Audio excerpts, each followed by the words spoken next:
Everyone, welcome to आन academy class 12 channel बचावाड़ी। बहुत बहुत स्वागत है आप लोग का। आज देखिए टेलीग्राम के लिंक, हम टेलीग्राम का पेज आपको पहले ही दिखा रहे हैं। रीज़न है कि आज जो चैप्टर हम कराने वाले हैं रिप्रोडक्टिव हेल्थ, चैप्टर 3 है। पुरानी एनसीईआरटी अगर आपके पास होगी तो चैप्टर 4 आप में दिखा रहा होगा। ठीक है बेटा, देखो ये चैप्टर बहुत ही छोटा है बट बहुत ही ट्रिकी है। इसमें इतने छोटे छोटे एक एक वर्ड, एक एक डेटा ऊपर नीचे होने की वजह से पूरे आपके क्वेश्चन का मीनिंग अलग हो जाता है और आपके आंसर अलग हो जाते हैं। स्पेशली लास्ट वाला जो पोर्शन है एआरटी, तो इस वजह से ध्यान से आपको एनसीईआरटी की लाइन सुननी है। And it's very easy chapter and it's very short. पूरे आई थिंक पूरे आपकी क्लास 12 में सबसे छोटा चैप्टर अभी ये है नए वाले में। तो इस वजह से टेंशन की कोई बात नहीं, सिर्फ आराम से बैठो और ये सोच के बैठो कि आज इस चैप्टर को हम अच्छे से फिनिश करेंगे। दिन में खुद को बहाना दे के स्किप मत करना, छोड़ना नहीं, पहले तो ये सोच के बैठो, ठीक है। और जो हाईलाइटेड पोर्शन है आपको एनसीईआरटी में हम कर देंगे, जो इंपॉर्टेंट है इंपॉर्टेंट मार्क कर देंगे और आपको हाईलाइटेड एनसीईआरटी टेलीग्राम के चैनल पर मिल जाएगी, ठीक है। वो आप डिस्क्रिप्शन बॉक्स से लिंक ले सकते हैं या फिर जो यूट्यूब चैनल का बैनर पेज है वहाँ से भी आपको डायरेक्ट क्लिक करने पर मिल जाएगा, ठीक है। So let's get started with the chapter without further delay. And I hope you guys are doing fine and thank you for the lovely comments। बहुत अच्छे अच्छे कमेंट्स तुम लोग के आ रहे हैं पिछले वीडियोस में, so I'm loving it। और अच्छा लगा मुझे कि तुम लोग को लेक्चर्स पसंद आ रहे हैं। ये कि हाँ एक बार में तुम्हारी एनसीईआरटी बस बैठ रहे हो और कंप्लीट हो जा रही है, इससे बस क्या ही चाहिए भाई। तो चलिए शुरुआत करते हैं। Reproductive health, reproductive health basically यहाँ पे है क्या, यहाँ पे हम लोग सबसे पहले बात करें रिप्रोडक्टिव हेल्थ क्या, उनकी प्रॉब्लम्स क्या हैं और हमारी स्ट्रैटेजीज क्या हैं उन्हें सही करने की। देखिए रिप्रोडक्टिव हेल्थ में यहाँ पे मेनली हम करेंगे क्या, इस चैप्टर में हम लोग सबसे पहली चीज़ जो करेंगे कि आपकी बेसिकली पॉपुलेशन इतनी बढ़ती जा रही है ना। और आपको पता है पॉपुलेशन बढ़ना बहुत प्रॉब्लमेटिक चीज़ है। जितना पॉपुलेशन बढ़ेगा उतना लोग को जॉब नहीं मिलेगी, उतनी ही लोग को पैसे की कमी होगी, उतने ही क्राइम रेट बढ़ेंगे और हर कुछ होगा। एजुकेशन की उतनी कमी रहेगी, अच्छे से गाइडेंस नहीं मिलेगा। किसी पेरेंट के 12 बच्चे हैं, नहीं अच्छे से केयर कर पा रहा है, वो भी एक इलिटरेट रह जाएगा। सो पॉपुलेशन बढ़ना बहुत ज़्यादा खतरनाक चीज़ है, जितना हमें लगता है उससे कहीं ज़्यादा है, ठीक है। तो इस वजह से पॉपुलेशन को कैसा कंट्रोल किया जाए, पहले तो ये हम लोग करेंगे। फिर प्रॉब्लम्स क्या क्या आती हैं और फिर हम लोग करेंगे कि अगर एक तरफ तो हो गया कि प्रॉब्लम की कपल्स को, मतलब बेसिकली किड्स ज़्यादा हैं जिसका पॉपुलेशन बढ़ रहा है ना, एक को 8 बच्चे 10 बच्चे फीमेल के लिए भी नहीं सही है। दूसरा हमारी तरफ प्रॉब्लम ये आ जाती है कि भाई कुछ कुछ कपल हैं जिनके बच्चे ही नहीं हो रहे हैं। सो इन दोनों प्रॉब्लम को हम इस चैप्टर में टैकल करेंगे, तो आपके भविष्य के लिए भी ये चैप्टर काफ़ी ज़्यादा ज़रूरी है, इसलिए ध्यान से सुनना।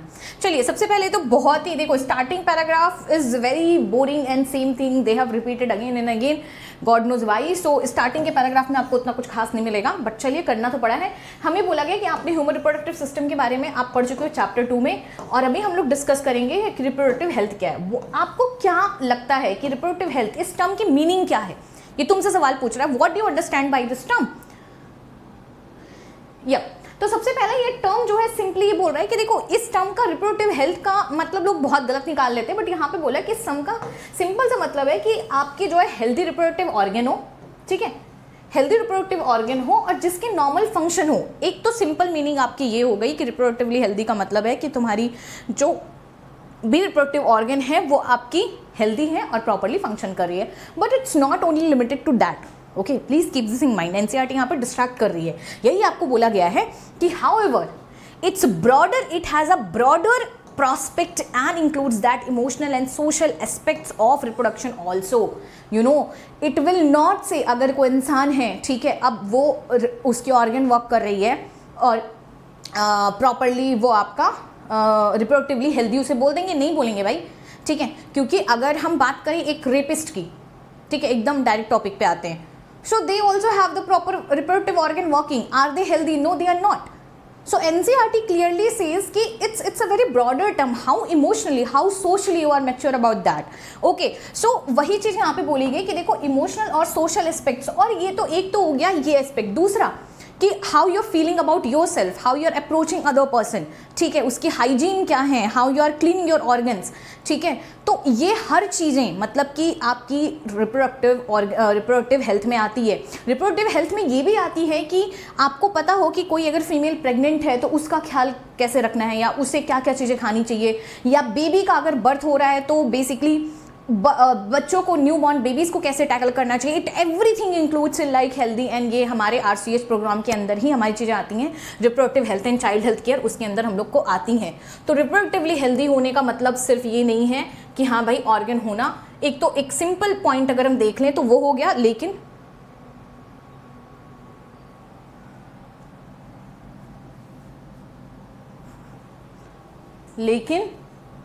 पेज गायब हो गया और इसने कहा हम नहीं रह सकते इस क्लास में, और इसे कहते हैं अच्छी से, oh no, just give me a minute, I have to take NCERT again. ये पता नहीं क्या इशू हो रहा है, हाइड हो जा रहा है। ठीक है, चलो बच्चों आ जाओ, आज तो हम लोग सारा ज्ञान ले लेंगे, reproductive child health care everything सब पढ़ेंगे, तुम लोग को एकदम ज्ञानी बना देंगे आज हम।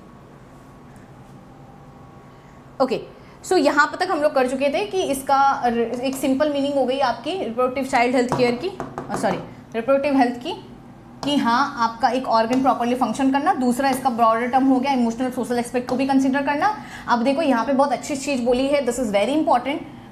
यहाँ पे ये क्या है, सबसे ज़्यादा इंपॉर्टेंट यहाँ पे ये है कि ये बोल रहे हैं आपके कि WHO के अकॉर्डिंग ये डेफिनेशन है, वर्ल्ड हेल्थ ऑर्गेनाइजेशन बोलती है हम देंगे व्हाट इज हेल्दी का मीनिंग। इसने दिया है कि अगर WHO का देखो फुल फॉर्म यहाँ से पूछा जाता है आपसे, ये आपको लर्न करना है कि रिप्रोडक्टिव हेल्थ का सिंपल सा मतलब है किसी भी इंसान का टोटल वेलबींग, वो सारे एस्पेक्ट में, है ना। वो एस्पेक्ट आपका कौन सा, एक फिजिकल हो जाएगा, एक इमोशनल हो जाएगा, बिहेवियरल हो जाएगा, सोशल हो जाएगा, ये हर कुछ हो जाएगा। ठीक है, कि कोई इंसान फिजिकली कितना फिट है, इमोशनली आप कितना फिट हो, है ना, आप बिहेव कैसे कर रहे हो, आप आसपास में नॉट ओनली रिप्रोडक्टिव हेल्थ, अगर आप इंसान बहुत अच्छे हो, अब आसपास लोग को जाते हुए तुम गाली दे रहे हो, जानवरों को पैर से मार रहे हो, है ना, एलिफेंट के पेट में पटाखे मार के उड़ा दे रहे हो, so according to health organisation WHO के अकॉर्डिंग तुम पागल हो, literally you are not healthy. ठीक है, if you are abusing someone out of no reason. तो ये सारी चीज़ें आपको बोला है कि आपका बिहेवियर ठीक होना चाहिए, आप सोशली आपको फिट होना चाहिए, आपको इमोशनली फिट होना चाहिए, और फिजिकली सिर्फ फिजिक अच्छा होना is not a health. NCERT WHO आपका चिल्ला के बाद बोल रही हैं, and you need to understand not only from the exam point of view but also for yourself and आपके आसपास लोग वाले भी, उनके लिए भी आपको ये चीज़ समझनी है कि अगर आपको कोई भी आके बकवास कर रहा है तो उसको बहुत अफेक्ट नहीं होने देने का है। You should no biology student हो कि हाँ भाई WHO के अकॉर्डिंग उन्हें लिटरली पागल करार दे दिया गया और उन्हें हेल्दी नहीं बोला जाता है, तो फिर क्या ही टेंशन की बात है। इसलिए हर किसी की बातें दिल पे ना लगाएं, ठीक है। NCERT तुम्हारी यहाँ पे बोले therefore a society with people having physically functionally normally reproductive organ and normal emotion behaviour, चाहे वो in all sex related aspects might be called reproductively healthy. ये बोला गया कि अगर आपकी कोई ऐसी सोसाइटी है जहाँ पे इस हर एक्सपेक्ट में कोई इंसान फिट है तो उसे हम बोल देंगे रिप्रोडक्टिवली हेल्दी है, और सोसाइटी को हम बोल देंगे ये एक रिप्रोडक्टिवली हेल्दी सोसाइटी या सिंपली एक हेल्दी सोसाइटी है, ठीक है।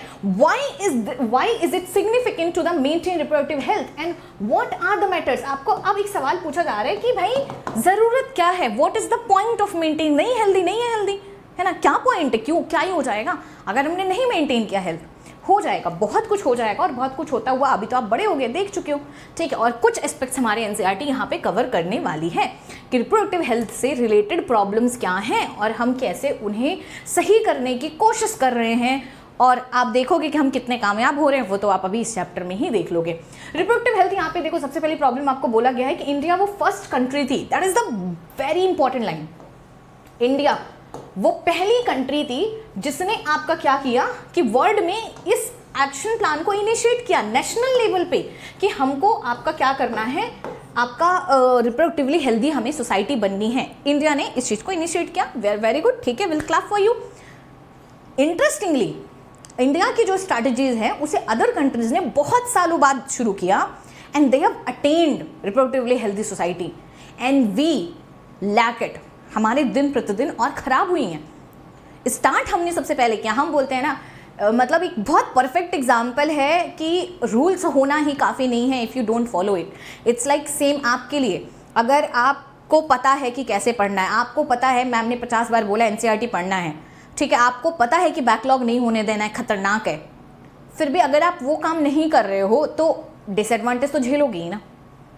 ठीक है, आपको पता है कि आसपास में हमें फोकस होकर शांत जगह पे हमें इस लेक्चर को सुनना है या फिर सुनते सुनते इंपॉर्टेंट पॉइंट को नोट डाउन करना है, you know it, still you are not doing it, there is no point of knowing it. वही सेम चीज यहाँ पे इंडिया वालों ने प्लान्स लगाए, स्ट्रेटजीज लगाए, हम वो पहली ऐसी कंट्री थे जिन्होंने नेशनल लेवल पे इस प्लान को शुरू किया। Could you imagine, in world we were the first country to do that, and that's interesting. आगे बोलो, ये कब शुरू हुआ था? हम लोग ने जब शुरू किया था 1947 में शुरू किया था, 1951 में, सॉरी 1951 में हमने शुरू किया था, इंडिया ने शुरू किया था इसको, हमने उस वक्त नेम दिया था फैमिली प्लानिंग।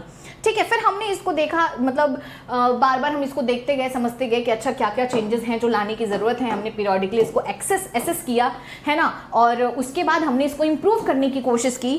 ठीक है, और हमने वर्ल्ड वाइड हर एक चीज़ को समझने की कोशिश की, और उसके बाद फिर हमने कहा कि देखो रिप्रोडक्टिव हेल्थ में पहले सिर्फ हम लोग इस पे फोकस कर रहे थे कि फैमिली प्लानिंग पे हम लोग फोकस कर रहे थे। ठीक है, हम लोग सिर्फ रिप्रोडक्शन रिलेटेड एरियाज में पहले हम लोग फोकस कर रहे थे। अभी इस वक्त फैमिली प्लानिंग का ही नेम देखो, यहाँ पे सबसे दो चीज़ें तुम्हारी इंपॉर्टेंट यहाँ पे आती है कि फैमिली प्लानिंग हमारी शुरू हुई, कब शुरू हुई? Family planning we started in, family planning हमने शुरू की कब? 1947 में, 1951 में।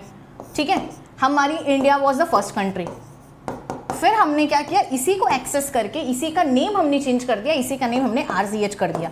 क्यों हमने RCH कर दिया? क्योंकि हमें ये समझ आया it's not only important to focus on कि भाई किसके कितने बच्चे हैं, उससे ज़्यादा हमारे लिए ये भी ज़रूरी है कि अगर वो 2 बच्चा भी हो रहा है तो वो हेल्दी होना चाहिए, माँ का ख्याल होना चाहिए, है ना, जो जन्म दे रही है या फिर जन्म देने के बाद, और बेबी का भी ख्याल रखना चाहिए। तो वो सारी चीज़ें हम लोगों ने, बहुत सारी चीज़ें हमने RCH प्रोग्राम में अटेंड की, इसी वजह से आज इसका नाम RCH हो चुका है। और इसमें हम लोग क्या क्या है, इसमें हम लोग रिप्रोडक्शन रिलेटेड तो हम लोग सारे एस्पेक्ट कवर ही करते हैं, क्या क्या फैसिलिटीज़ हैं, सपोर्ट्स हैं, है ना, बहुत सारी चीज़ें हमने बनाई हैं। यही देखिए यहाँ पे आपको बोला गया है कि इसमें हमने क्या किया, हमने बहुत सारे ऑडियो विजुअल के हेल्प लिए। आप देखते हो ना एड्स आते हैं बहुत सारे,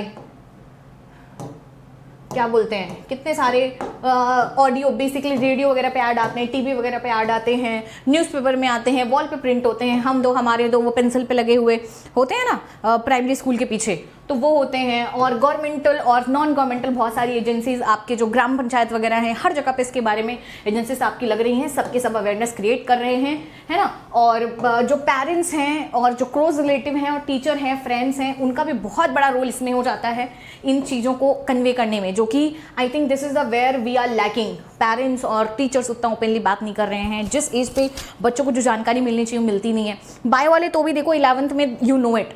अब जस्ट इमेजिन कोई बच्चा जो 9th-10th में सिलेबस होता है, टीचर अच्छे से पढ़ाते नहीं है, और उसके बाद उनका 11th-12th में होता नहीं, they are in some other stream, they don't have the knowledge, you will see a lot of things which is very important, you should know, but parents and families and friends don't talk about it, but they have a role. अब देखिए, introduction of sex education in school should be encourage. देखो तुम्हारी NCERT क्या बोल रही है, भाई sex education का इंट्रोडक्शन हमारे स्कूल में होना चाहिए। अब देखो क्यों होना चाहिए, सेक्स एजुकेशन का इंट्रोडक्शन की बात ही होती है तो भाई वो फेंके जाने लगते हैं, वो जलाई जाने लगती हैं, पुतले जलाए जाने लगते हैं, लोग का क्या क्या नहीं हो जाता है, because people even don't know what is sex education, that is the another issue. ठीक है, सो इस वजह से लोग को लगता है कि नहीं, it is something wrong, they will teach in school, that's why no one is agreeing to it and it's not in our syllabus where it should be, because sex education does not only means they will tell you how to copulate. Okay, this is a very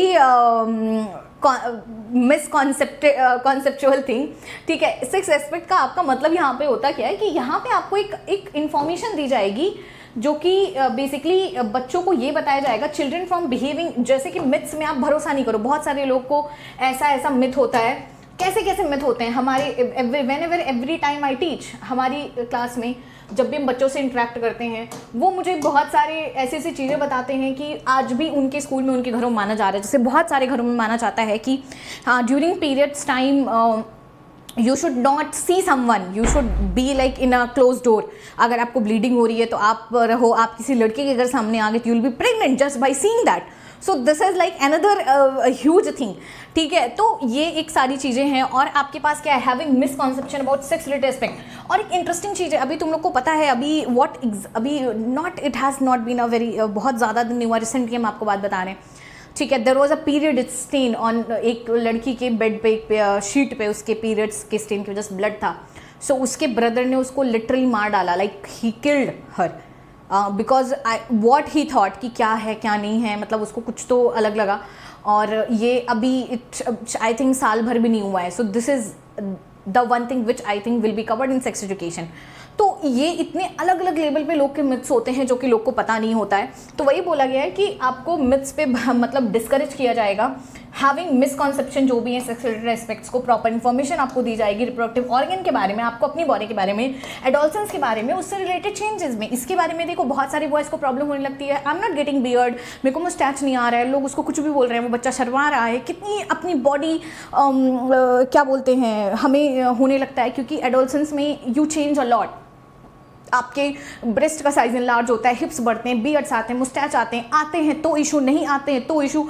सो ये सारी चीज़ें growing up इतना ज़्यादा mentally affect कर देती हैं. और वो भी ऐसे टाइम पर एडोलसेंस हमारा होता है जबकि हमारा एक पढ़ाई का आपका पीक टाइम होता है, जब आप 9th-10th में होते हो, 7th-8th में होते हो, 11th-12th में होते हो.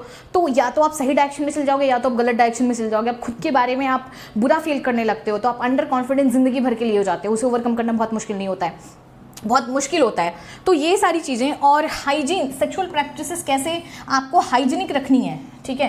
हाँ, जैसे कि STDs से कैसे रखनी है, मतलब यहाँ पे आपको ये भी बताया जाएगा you should not have multiple partners और use condom. Of course they will be this kind of thing will also be address in that. AIDS वगैरह से कैसे प्रिवेंट करना है.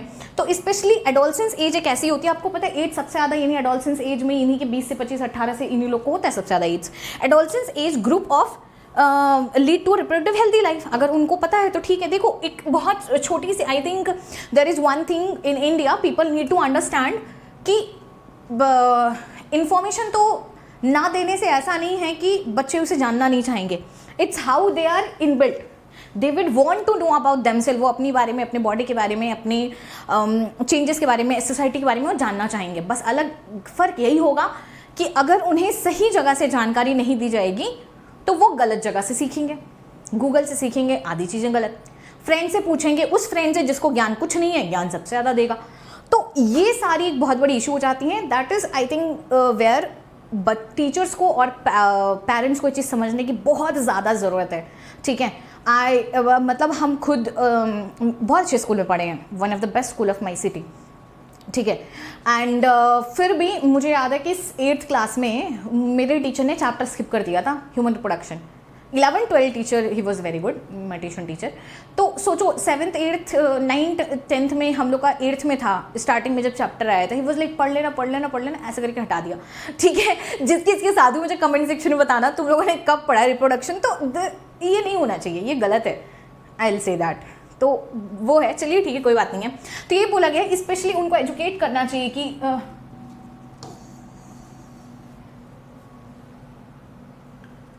हाँ, उन्हें एजुकेट करना चाहिए किस बारे में, उनको एजुकेट इस बारे में करना चाहिए कि भाई फर्टाइल कपल्स को कि मैरिजेबल एज क्या है. अच्छा, एजुकेटिंग पीपल स्पेशली जो आपके मैरिजेबल एज ग्रुप वाले, उनके लिए एजुकेशन बहुत ज़रूरी है कि देखो आपके अबाउट अवेलेबल बर्थ कंट्रोल, उनको बर्थ कंट्रोल ऑप्शन के बारे में बताना चाहिए. कैसे मदर का ख्याल रखना है, बेबी का पोस्ट नेटल, बेबी के बर्थ होने के बाद कैसे ख्याल रखना है, बच्चे का कैसे ख्याल रखना है, ब्रेस्ट फीडिंग की इंपॉर्टेंस क्या है. बहुत सारे को लोग को लगता है अरे ब्रेस्ट फीडिंग का कोई ज़रूरत नहीं, हम तो बढ़िया एशिया स्विट्जरलैंड से मंगवा के मिल्क पाउडर पिलाएंगे, बच्चा ज़्यादा हेल्दी होगा. That is rubbish. कोलेस्ट्रॉल से अच्छा कुछ है ही नहीं है जो फर्स्ट आपका होता है. चलिए, मदर का कैसे ख्याल रखना है, फीमेल चाइल्ड जो भी चीज़ें हैं उसको बेसिकली कैसे एक्सेप्ट करना है. Would address the importance of bringing up the socially conscious healthy families and desired size. यही आपको बोला गया है कि देखो बहुत ही ये सारी चीज़ें हेल्प करेंगी कि आपकी एक रिप्रोडक्टिव हेल्दी हमारी सोसाइटी बन पाएगी. और जितना डिजायर्ड साइज इज बेसिकली, हाँ आपको 4-8 जो जितनी फैमिली चाहिए, you can control that. Awareness of problem due to uncontrol. आप लोगों को ये भी पता होना चाहिए कि हाँ भाई अनकंट्रोल पॉपुलेशन का क्या प्रॉब्लम है. सोशल इविल है भाई, जैसे कि सेक्स अब्यूज हो रहा है. सेक्स अब्यूज में पॉपुलेशन का बढ़ना एक बहुत बड़ा रीज़न है, ठीक है. तो सेक्स अब्यूज हो रहा है और सेक्स रिलेटेड क्राइम्स हो रहे हैं. You are seeing any other day. बस यही हो रहा है कि लोग कैंडल ले लेते हैं, मार्च कर लेते हैं. Of course that is the big support everyone does, ठीक है. कोर्ट में केसेस चलते हैं एंड यस इट हैज़ थोड़ा सा इंप्रूव भी हुआ है आजकल. रेप केसेस जल्दी सॉल्व हो रहे हैं, ठीक है. उसमें भी अगर एक लिमिटेड एज ग्रुप से कम है उसको कुछ नहीं हो रहा है, ठीक है. तो बहुत, तो फिर क्या है कि ये एक प्रॉब्लम का सोल्यूशन नहीं, एक टेम्पररी सोल्यूशन है ये। अगर हम long look at this, goosebumps आ रहे हैं। सो हमारे यहाँ पे सोल्यूशन है क्या, वो है आपका बेसिकली एजुकेशन।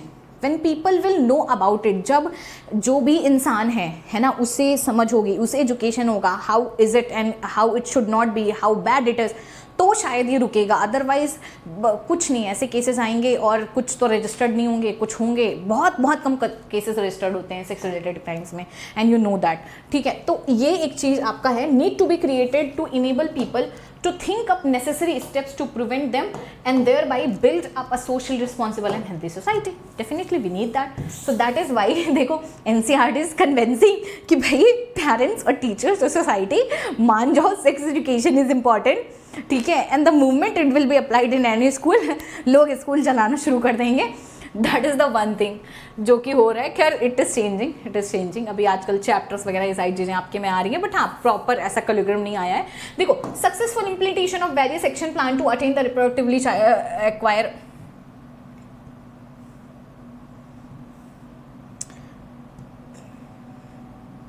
हाँ, prevents them, okay, successful implementation of various action plan to attain the reproductive health, strong infrastructure facilities, professional expertise। ये आपको क्या बोल रहा है, देखो इतना अगर हमें इम्प्लीमेंटेशन इस सारी प्लान को अगर हम एक्सप्लिटेशन करना है तो हमें बहुत एक बहुत ही इंफ्रास्ट्रक्चर फैक्ट्री, हमें बहुत सारे लोग की ज़रूरत पड़ेगी, हमें बहुत सारे ऐसे एक्सपर्ट्स की ज़रूरत पड़ेगी, हमें बहुत सारे मटेरियल सपोर्ट की ज़रूरत पड़ेगी जिससे हम लोग को समझा सके, सिखा सके, बता सकें। वी नीड ऑल दो सपोर्ट। तो इसी वजह से बहुत ज़्यादा इसेंशियल है कि हम एक मेडिकल असिस्टेंस प्रोवाइड करें लोगों को रिप्रोडक्टिव चाइल्ड हेल्थ रिलेटेड, या फिर नॉर्मली प्रेगनेंसी के लिए हो, या डिलीवरी के लिए हो, या सेक्सुअल ट्रांसमिटेड डिसीज के लिए हो, अबॉर्शन के लिए हो, कंट्रासेप्शन के लिए, मेंस्ट्रुअल प्रॉब्लम्स के लिए हो, इनफर्टिलिटी के लिए हो। Implementation of better technique and new strategies from time to time are also required to provide more efficient care and assistance to the people.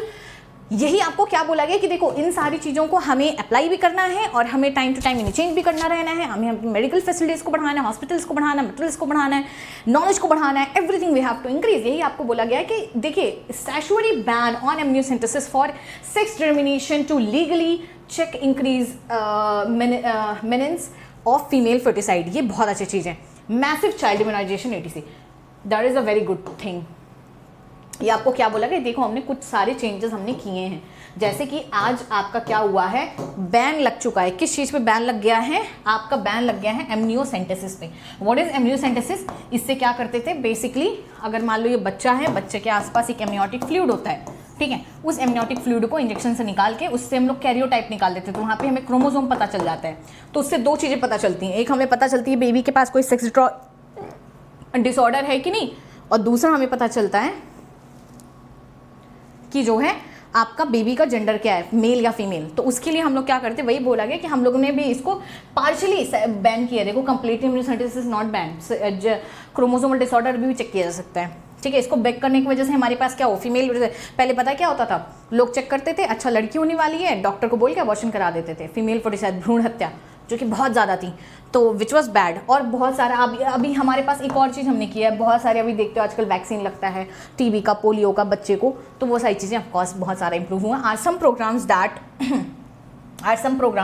That merit mention in this connection. अच्छा हाँ, यही बोला कि amniocentesis आपका amniotic, यहाँ पे amniocentesis को define किया गया कि एमनियोसेंटेसिस में हम लोग क्या करते हैं, कुछ एमनियोटिक फ्लूइड को लेते हैं और बेबी के आसपास से, और वहाँ पे फीटल सेल को हम लोग आपका उसमें जो भी चीज़ें रहती हैं हमें पता चल जाता है। इससे हमारे पास क्या है, बहुत सारे हमें सिम्टम्स चीज़ें पता चल सकते हैं। ये देखो, Down syndrome, haemophilia, sickle cell anaemia, ये सारे हमारे क्या जेनेटिक डिसऑर्डर हैं। This is very important. Amniocentesis क्या है, यहाँ पर डेफिनेशन दी हुई है, क्या क्या हम लोग पता कर सकते हैं। इन शॉर्ट हम लोग जेनेटिक डिसऑर्डर पता कर सकते हैं। यही पे बोला गया, रिसर्च हमने किया है बहुत सारी रिप्रोडक्टिव रिलेटेड में, और हमने उनको इंकरेज किया है। बहुत सारे गवर्नमेंट हैं, बहुत सारे नॉन गवर्नमेंटल, आप देख रहे हो एनजीओज वगैरह बहुत सारे अलग अलग देख रहे हैं, जो गवर्नमेंटल नहीं है बट हाँ उनको कंट्रीज फंड करती है। ये देखो, ये सहेली है, डू यू नो सहेली, एक न्यू ओरल कॉन्ट्रासेप्टिव पिल आई है जो कि लखनऊ में बनी है, ठीक है, अभी तुमको पता चलेगा। ये बहुत अच्छी है, एक तरीके की बर्थ कंट्रोल पिल है which is very good, non steroidal pill है। अभी तुम लोग आगे भी इसको पढ़ोगे, टेंशन न खोलो।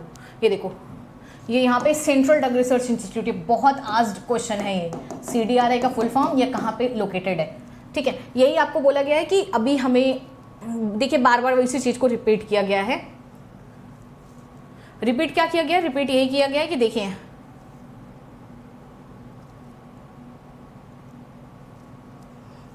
कैसे अचानक से गायब हो गया वो?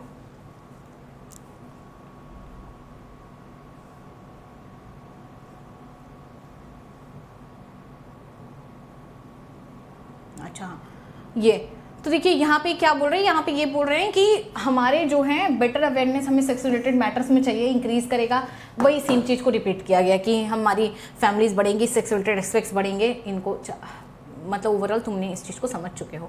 चलिए अब यहाँ पे हम लोग आते हैं पॉपुलेशन कंट्रोल, पॉपुलेशन स्टेबलाइजेशन और बर्थ कंट्रोल का पॉइंट यहाँ पे कहाँ आता है। देखो बहुत आपको इतना तो पता है कि लास्ट सेंचुरी में हमारा जो है ओवरऑल आपको पता है पॉपुलेशन बहुत ज़्यादा बढ़ रही। क्यों बढ़ रही? क्योंकि हमारी रहने की क्वालिटी, पहले हम लोग अंग्रेज से मार खाते थे, खाने पीने कुछ मिलता नहीं था, दिन भर वो रह के रहते थे, तो हमारी जो है क्वालिटी ऑफ लाइफ हमारी बेटर हो चुकी है, जिसकी वजह से और हमारी फैसिलिटीज़ भी थोड़ी बेटर हो चुकी है। पहले माँ या बच्चे में किसी न किसी की डेथ हो जाती थी, जन्म देते देते 8 बच्चों को जन्म हो रहा है, 4 की तो डेथ हो जाती है। अपने नाना दादी को पूछना, आपको पता चलेगा, which is better now. Living condition हमारी बेटर हो चुकी है, जिसकी वजह से बहुत तगड़ा वाला इम्पैक्ट आया है पॉपुलेशन की ग्रोथ पे।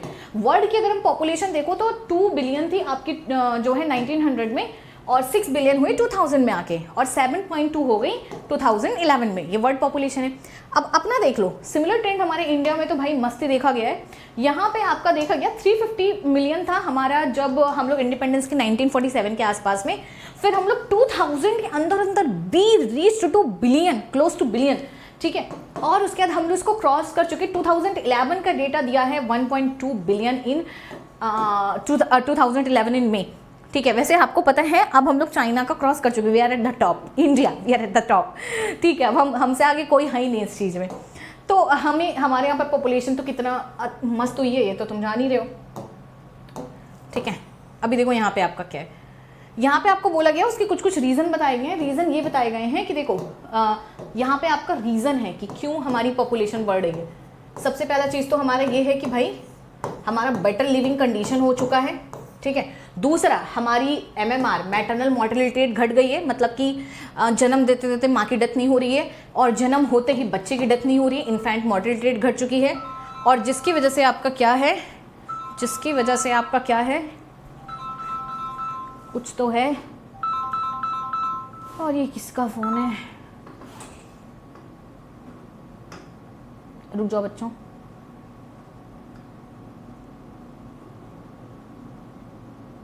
Security policy prevents use air flight mode, ये भी दिक्कत है। देखो मुझे फ़ोन चलाना भी नहीं आता, मेरे घर में एक्चुअली आए हुए हैं गेस्ट, तो चलिए फ़ोन यहीं पे छोड़ के चले जाते हैं लोग, आइए। Okay, so as well as increase in number of the people in productive age. अच्छा, और आपको पता है कि जिसकी वजह से क्या हुआ कि देखो जब क्या होता था, पहले मान लो 10 लोग की जन्म हो रहा है, 8 लोग की डेथ हो जा रही है, 2 बच रहे हैं, तो क्या होता था उस तरह 8, अब क्या है 8 के 8 जिंदा हैं, तो वो कल को 8 के 8 पेरेंट बनने के लिए तैयार हैं, ठीक है। तो रिप्रोडक्टिव एज में लोगों का नंबर बढ़ता जा रहा है, और शायद जिसकी वजह से आपकी पॉपुलेशन बढ़ती जा रही है। RCH प्रोग्राम वाले बेचारे क्या ही करें, इन्होंने बहुत सारे देखा कि could bring down the population growth rate. अच्छा, ये यहाँ आपको बोला गया कि देखो जो हमारा RCH प्रोग्राम है कि लोग को जाने, बताएं, समझें, है ना, वो बहुत ही मार्जिनल डिफरेंस ले आए। देखो यहाँ से एक नीट का क्वेश्चन बना, you will not be able to believe this. ये देखो, though we could bring down population rate, it was only marginal. Look at this, ये नीट का क्वेश्चन है कि क्या हमारा RCH प्रोग्राम कितना तक इफेक्ट किया था, वेरी मच और ऐसे कुछ करके था, तो मार्जिनल वहाँ पे आंसर था, ठीक है। यही बोला गया 2011 के जो सेंसस रिपोर्ट थे वहाँ पे बोला गया है कि हमारी जो पॉपुलेशन ग्रोथ रेट है वो 2% से थोड़ी सी कम है, ठीक है। वही बोला गया जिसके अकॉर्डिंग आपकी पॉपुलेशन रेट बहुत ज़्यादा बढ़ती जा रही है। अब ये अलार्मिंग है बहुत ज़्यादा, क्योंकि ये इसकी वजह से बहुत ज़्यादा लोग को कमी पड़ जाएगी। बेसिक रिक्वायरमेंट, लोग को रहना नहीं मिलेगा, खाना नहीं मिलेगा, कपड़े नहीं मिलेंगे, है ना, जितना कि बल्कि हम लोग कितना हर एरिया में हम लोग प्रोग्रेस करते जा रहे हैं, फिर भी कमी पड़ जाएगी। इसी वजह से गवर्नमेंट ने कुछ सीरियस मेजर्स लिए हैं और इस पॉपुलेशन ग्रोथ रेट को रोकने के लिए। वो सीरियस मेजर्स क्या हैं वो तुम लोग मुझे बताना, मुझे तो नहीं दिखे ठीक है, चलो नेक्स्ट पे आते हैं, देखते हैं सीरियस मेजर्स हैं क्या गवर्नमेंट ने लिए हैं। Next, The most important steps to overcome this problem is to motivate smaller families by using, ये देखो हमारे पास तरीका क्या है, सबसे पहली चीज़ भाई कॉन्ट्रासेप्टिव मेथड यूज़ करो। अब ये तो करना बहुत बेकार होगा ना कि इन्फेंट मोर्टेलिटी रेट को बढ़ा दो या नहीं, जिन बच्चों का जन्म हो रहा है 8 को उसमें से मार दो, ये सब अच्छी चीज़ें हैं, हमारी लिविंग कंडीशन बेटर हुई, that's good, but people should use contraceptive, उन्हें यूज़ करनी चाहिए कॉन्ट्रासेप्टिव, उन्हें पता होना चाहिए कि स्मॉलर फैमिलीज़ के फ़ायदे क्या हैं। वही बोला गया, आपने देखा होगा एडवर्टाइजमेंट बहुत सारे पोस्टर्स में, बिल में, जहाँ पे आपको दिखाते हैं कि दो हमारे दो, लुक एट दिस, हम दो हमारे दो। इस चैप्टर में स्लोगन लगा देना, हैशटैग हम दो हमारे दो, दिस इज चैप्टर का हैशटैग। मैनी कपल मोस्टली अच्छा एक और चीज़ है कि मोस्टली जो यंग अर्बन्स हैं वहाँ पे आपका क्या है, 1 चाइल्ड नॉर्म है। देखो यहाँ से भी नीट का क्वेश्चन आया हुआ है, यहाँ पे क्वेश्चन आपका ये आया हुआ था नीट में कि वहाँ पे पूछा गया था क्या हमारी गवर्नमेंटल एजेंसीज हम लोग 1 चाइल्ड नॉर्म को प्रमोट कर रहे हैं। No, we are not doing, we are promoting 2 child norm. ठीक है, ये अलग बात है कि अर्बन जो बेसिकली मेगा सिटीज़ हैं वो एक ही चाइल्ड प्रेफर कर रहे हैं, that is something else. But अभी भी हमारे यहाँ पे हमारी कंट्री एक चाइल्ड प्रमोट नहीं कर रही। उसका रीज़न है क्योंकि ये मानना है लोगों का कि जब सिबलिंग्स होते हैं तो उनका मेंटल ग्रोथ या सोशल ग्रोथ या सपोर्ट सिस्टम उनके लिए बेटर होता है, तो 2 इज़ इंपॉर्टेंट। तो इस वजह से अभी हमारी country as for now they are not promoting 1 child norm, they are promoting हम दो हमारे दो। ठीक है, सो इस चीज़ को याद रखना, यहाँ पे गड़बड़ मत करना। अच्छा, यहाँ पे बोला गया है working one of the, look at this, okay. और हम, हाँ ये एक चीज़ है जो गवर्नमेंट ने किया है, उन्होंने बैन कर दिया है मैरिजेबल एज को, फीमेल में 18 कर दिया है और मेल्स में आपके 21 कर दिया है, जिसकी वजह से आपका स्मॉलर फैमिलीज थोड़ा बेटर ही हो चुकी हैं। ठीक है, और बहुत सारी प्रॉब्लम्स हैं जो कि अर्ली मैरिज की वजह से खत्म हो चुकी हैं। ठीक है, कॉमनली यूज कुछ कॉन्ट्रासेप्टिव तो यूज ही करना चाहिए जिसकी वजह से अनवांटेड प्रेगनेंसी रुक जाएगी, that is a good thing. अच्छा, अब आता है कि देखो कॉन्ट्रासेप्टिव यूज करना चाहिए। अब आता है सवाल, कॉन्ट्रासेप्टिव है क्या? कॉन्ट्रासेप्टिव एक ऐसी डिवाइसेज हैं जिसकी वजह से मान लो कोई कपल है ना, ये टीकू, ये सुटी, सुट्टी सुट्टी सुट्टी तेरा प्यार चाहिदा, सुट्टी सुट्टी सुट्टी तेरा प्यार चाहिदा, ये लो, ये सुट्टी है। ठीक है, सुट्टी। अब सुनो, बेसिकली ओवरऑल कॉन्ट्रासेप्टिव मेथड का ये मतलब है कि अगर इन दोनों के बीच में कॉपुलेशन हो रहा है, इंटरकोर्स अगर हो भी रहा है ना, इंटरकोर्स होए उसके बाद भी ये फीमेल आपकी प्रेग्नेंट ना हो, समझ रहे हो, दैट इज कॉन्ट्रासेप्टिव डिवाइस। क्योंकि जो है intercourse, copulation, that is the one of a very natural thing. तो इसकी वजह से यू कैन नॉट से एवरीवन की नहीं, यू अभी आपको 2 बच्चे करने हैं या 1 बच्चे करने हैं तो you will only copulate twice in your life, so that's not gonna happen with people. So इस वजह से प्रैक्टिकलिटी को ध्यान में रखते हुए उन्हें बोला गया कि ठीक है, that's fine, just use contraceptive. तो कॉन्ट्रासेप्टिव मेथड क्या है? इवन आफ्टर, बेसिकली हम ऐसे मेथड्स हैं जिससे कि कपल जो है वो कॉइटस भी कर सकते हैं, उसके बाद भी प्रेगनेंसी रुक सकती है। चलिए, सो आइडियल, अब ये बोला गया आइडियल कॉन्ट्रासेप्टिव है क्या? यहाँ से हमारा 3 मार्क्स का क्वेश्चन आता है। देखो, सबसे पहले हमारा क्वेश्चन यहाँ से क्या आता है? सबसे पहले हमारा यहाँ से आता है कि सबसे पहली चीज़ यूज़र फ्रेंडली होना चाहिए, मतलब लोग को पता होना चाहिए भाई कैसे यूज़ करना है। ऐसा भी नहीं कि ले आओ उन्हें समझ ही ना है कि यूज़ कैसे करना है। ईजिली अवेलेबल, नेपाल भी ना जाना पड़े लाने, नहीं तो लाते लाते पता चले टीकू की सीटी तो परलोक से हार गई। चलो, और इफेक्टिव भी होनी चाहिए, काम भी करनी चाहिए। और इफेक्टिव का तो बड़ा केस हुआ था, एड्स में कुछ और दिखाते हैं, हुआ नहीं, फिर केस हो गया, फिर आजकल लोग 90% दे रहे हैं। चलो आ जाओ आगे। रिवर्सिबल भी होना चाहिए, ठीक है, क्योंकि बहुत सारे कपल हैं जो अर्ली एज में चाहते हैं, they don't want to have babies but later on they want, ठीक है, एवरीवन वांट्स फैमिली, तो बस इसीलिए बात है। विद और साइड इफेक्ट हो या फिर हो तो भाई बहुत कम हो, ऐसा ना हो कि उसके सर पे सींग निकल आए, पता चले मोहल्ले वालों को पता चल गया अच्छा कॉन्ट्रासेप्टिव यूज़ किया था। चलो चलो, सो बेसिकली साइड इफेक्ट, अच्छा साइड इफेक्ट होते हैं। साइड इफेक्ट बेसिकली नोजिया हो गया, वॉमिटिंग हो गया, इचिंग हो गया, ये सब होते हैं, बट वो पर्सन टू पर्सन डिफर करती है। It should have the no, अच्छा इसमें कोई, ये बड़ी इंटरेस्टिंग चीज़ है, बड़ी इंटरेस्टिंग चीज़ है, इसका कोई भी इंटरफेरेंस नहीं होना चाहिए सेक्सुअल डिज़ायर से, जो कि लोग को लगता है कि होता बट एक्चुअली होता नहीं है, ठीक है। अभी देखो यहाँ पे सेक्सुअल, अभी यहाँ पे बोला गया है कि अभी आईयूडीज को 3-4 कैटेगरी में दे दिया गया। एक हमारा दे दिया गया नेचुरल या ट्रेडिशनल कैटेगरी, दूसरा बैरियर, तीसरा आईयूडीज, चौथा आपका ओरल कॉन्ट्रासेप्टिव मतलब दवा, 5th आपका इंजेक्टेबल और 6th आपका इम्प्लांट, 7th आपका सर्जिकल। कुछ ज़्यादा कैटेगरी ने डिवाइड कर दी, इतनी कैटेगरी की भी ज़रूरत नहीं थी। चलिए आइए हम लोग पढ़ते हैं कि क्या है। ये देखो, ये है कॉन्डम फॉर मेल, ये है कॉन्डम फॉर फीमेल। चलिए natural method, natural method is very good, this is the first one. Natural method में इसका प्रिंसिपल, अच्छा प्रिंसिपल यहाँ से पूछा जाता है, यहाँ से बहुत क्वेश्चन आते हैं। इसका प्रिंसिपल क्या पूछा जाता है?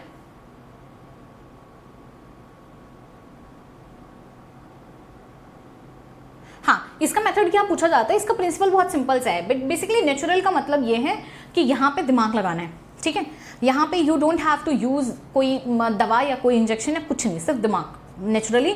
तो यहाँ पे देखो सबसे पहला मेथड हमारा क्या है, पीरियोडिक एब्सटेंस है। Periodic abstains is the first method. अब फर्स्ट मेथड इसमें क्या है, इन्हें बोलते हैं कि देखो भाई 10 से 10th to 17th day avoid कर दो, एब्सटेन, पीरियोडिक एब्सटेन। एब्सटेन का मतलब किस चीज को छोड़ना, किस चीज को ना करना, किस किस दिन, जब आपका 10 to 17th डे है। क्यों? क्योंकि देखो होता क्या है बेटा, ये है आपकी मेंस्ट्रुअल साइकिल जो कि होती है 28 दिन की, ठीक है। ये डे 1, ये है 28 दिन, ये 14th डे आपका ओवर रिलीज होता है। मतलब इस दिन फीमेल आती है, रिलीज होती है उस जगह पे जाने के लिए, एम्पुला पे जहाँ पे फर्टिलाइजेशन होता है।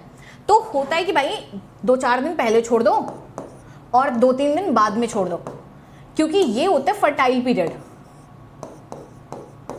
और उसके बाद क्या होता है, इसके बाद 17 डे के बाद ओवा ही निकल जाता है। स्पर्म अगर जाए भी तो भी कोई दिक्कत नहीं होता। 17 डे के बाद आपके एंडोमेट्रियम मतलब बेसिकली ओवा एम्पुला में रेडी नहीं रहती है, फिर वो डिजेनरेट होने शुरू हो जाती है, तो इसमें कोई दिक्कत नहीं है। और फिर अगर मान लो 1 से 10 तक तो ओवा ही नहीं रहती, बेसिकली 10 to 17 डे है कि अगर स्पर्म को भेजा तो दोनों की मुकालात हो जाएगी और बाकी तो सेफ ही है।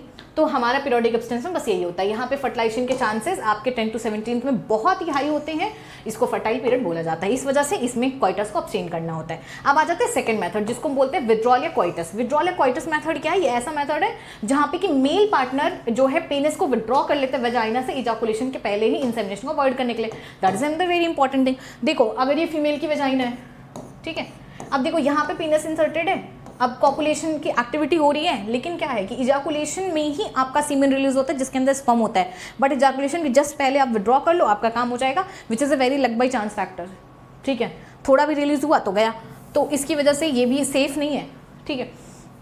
ये भी सेफ नहीं है, पीरियोडिक एब्सेंस भी सेफ नहीं है, क्योंकि जिन फीमेल में पीसीओडीज पीसीओएस होता है उनमें डेज ही क्लियर नहीं होते हैं, कभी कभी पहले ओवर सिक्रेट हो जाता है, कभी बाद में हो जाता है, रिलीज हो जाता है, बहुत इशू होता है। तो natural method is not safe, ठीक है। मतलब 100% गारंटी नहीं है, बट ये उनके लिए भाई जिनकी शादी वादी हो चुकी है, 2 बच्चे हैं, चलो अगर मान लो किसी टाइम नहीं वर्क किया तो एक और आ गया, चिंटू पिंटू था, पिंटी आ गई, बट बाकी के लिए खतरनाक है बेटा, माँ बाप बेलन मार के भगा देंगे। चलो नेक्स्ट, लैक्टेशन लेमनीरिया। लैक्टेशन लेमनीरिया आपके पास क्या है, लैक्टेशन लेमनीरिया ऐसा है, ये सिर्फ उन फीमेल में वर्क करता है जिनका अभी अभी इमीडिएटली बेबी हुआ है। लेट्स से कोई फीमेल है, आज जो उसको जन्म हुआ, उसने एक बेबी को जन्म दिया, अब उसके 6 महीने मैक्सिमम 6 मंथ तक क्या होता है कि माँ तो बच्चे को दूध पिलाती है, तो उसमें प्रोलैक्टिन का लेवल बहुत हाई होता है। तो प्रोलैक्टिन का लेवल हाई होने की वजह से, प्रोलैक्टिन का लेवल हाई होने की वजह से क्या होता है,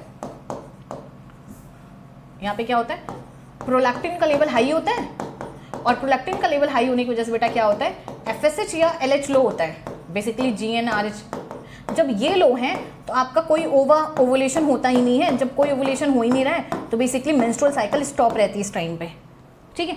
तो लैक्टेशन, लेकिन इसका मैक्सिमम पीरियड है 6 महीने। अब वो 2 महीने में भी वो चीज़ फेल हो सकती है, 3 में, 4 में, 5 में भी, 6 में भी, कुछ कुछ को 2 ही महीने में फेल हो जाती है। तो ये एक दिक्कत हो जाती है। लैक्टेशन लेमनीरिया आपका क्या है, जिसमें हम मेंस्ट्रुअल साइकिल में आपका मेंस्ट्रुअल साइकिल एब्सेंट होगी, और based on the fact that ovulation and therefore the cycle do not occur during the period of intense lactation followed by partition. ये बोल रहा है कि जब इंटेंस लैक्टेशन चलता रहेगा, इंटेंस मतलब वो 6 महीने तक, तब आपका जो है माँ को मेंस्ट्रुअल साइकिल नहीं आती, ओवर रिलीज नहीं होता। लेकिन इसका ये मतलब नहीं है कि अगर आप 4 साल 5 साल बच्चे को दूध पिलाते रहो तो ऐसा कुछ नहीं है। Therefore as long as the mother breast feed the child fully, chances of the conception are almost nil. Look at this, child feeds fully, मतलब समझ रहे हो कि अच्छे से फुल्ली आपका लैक्टेशन इंटेंस होना चाहिए, ठीक है। वो 1 महीने, 2 महीने भी, 4 में, 6 में भी, और जनरली 6 के बाद तो चला ही जाता है। आगे देखो यहाँ पे बोला गया है, however this method has been reported to be effective only up to maximum period of 6 month following the parturition. देख रहे हो कैसे एनसीईआरटी डिबेट करती है भाई। पहले तुमको बोल रही कि अगर फुल्ली अगर किसी का लैक्टेशन चल रहा है तो ठीक है नहीं होगा, नीचे खुद बोल रही कि लेकिन हमने देखा है कि सिर्फ 6 महीने तक है। देख रहे हो, तो ओवरऑल पॉइंट ये है कि मैक्सिमम चांसेस 6 महीने हैं, बाकी है वह नहीं, और यहाँ पे आपका फेलियर का चांसेस बहुत ज़्यादा है। लुक एट दिस, ये देखो, ये यहाँ पे एक बहुत इंपॉर्टेंट चीज़ है। यहाँ पे आपको एक चीज़ दी गई है, क्या दी गई है कि एज यहाँ पे कोई मेडिसिन नहीं है, कोई डिवाइस नहीं है, साइड इफेक्ट इस वजह से ऑलमोस्ट लिंक है, ये एडवांटेज हो गया नेचुरल मेथड का, लेकिन इसके फेलियर के चांसेस बहुत हाई हैं, ये डिसएडवांटेज हो गया। ठीक है, अब देखो आ जाते हैं हम लोग बैरियर मेथड पे। बैरियर मेथड क्या होता है? बैरियर देखते हो, जैसे वो लगा देते हैं, वो आपने देखा है रोड वाले रास्ते पे ट्रैफिक पुलिस की इधर से जाना मना है, तो बैरियर कॉन्सेप्ट वही है कि बैरियर में हमारा क्या है कि ये स्पर्म है और ये ओवा है, बस इनको हम आमने सामने रखेंगे बट हम मिलने नहीं देंगे, सीधे दुश्मनी। ठीक है, तो यहाँ पे बैरियर मेथड में क्या है, यहाँ का प्रिंसिपल बहुत सिंपल है। This is the second method. इनका प्रिंसिपल बहुत सिंपल है। इनका प्रिंसिपल क्या है? इनका प्रिंसिपल है ओवम स्पर्म को मीटिंग नहीं होने देना है, वहां पे अवॉइड करना है चांसेस को। ठीक है, वहां पे मतलब साजिश है, और यहाँ पे सीधे है, उनको फिजिकली मीट नहीं होने देना है बैरियर मेथड से। ऐसे मेथड को हम लोग बोलते हैं, ये मेथड आपका अवेलेबल है मेल फीमेल दोनों के लिए। This is very important point. Maximum female के लिए अवेलेबल होते हैं, मेल के लिए बहुत कम ही होता है। देखो कॉन्डम का तुमने नाम सुना होगा, ये है कॉन्डम जिसको पीनस के ऊपर कवर कर देते हैं। ये बैरियर मेथड है, किसका किसका बना होता है, यहाँ से नीट का क्वेश्चन आता है कि कॉन्डम बना किसका होता है, थिन रबर का या फिर लैटेक्स शीट का, जो कि क्या करता है, किसको कवर करता है, पीनस को कवर करता है। भाई है मेल में तो पीनस को ही कवर करेगा ना, क्योंकि जो यूरिटरी ऑर्गन वही है। और वेजाइना एंड सर्विक्स आपका फीमेल में कवर करता है, वेजाइना एंड सर्विक्स, इस चीज का याद रखना, इट इज इंपॉर्टेंट।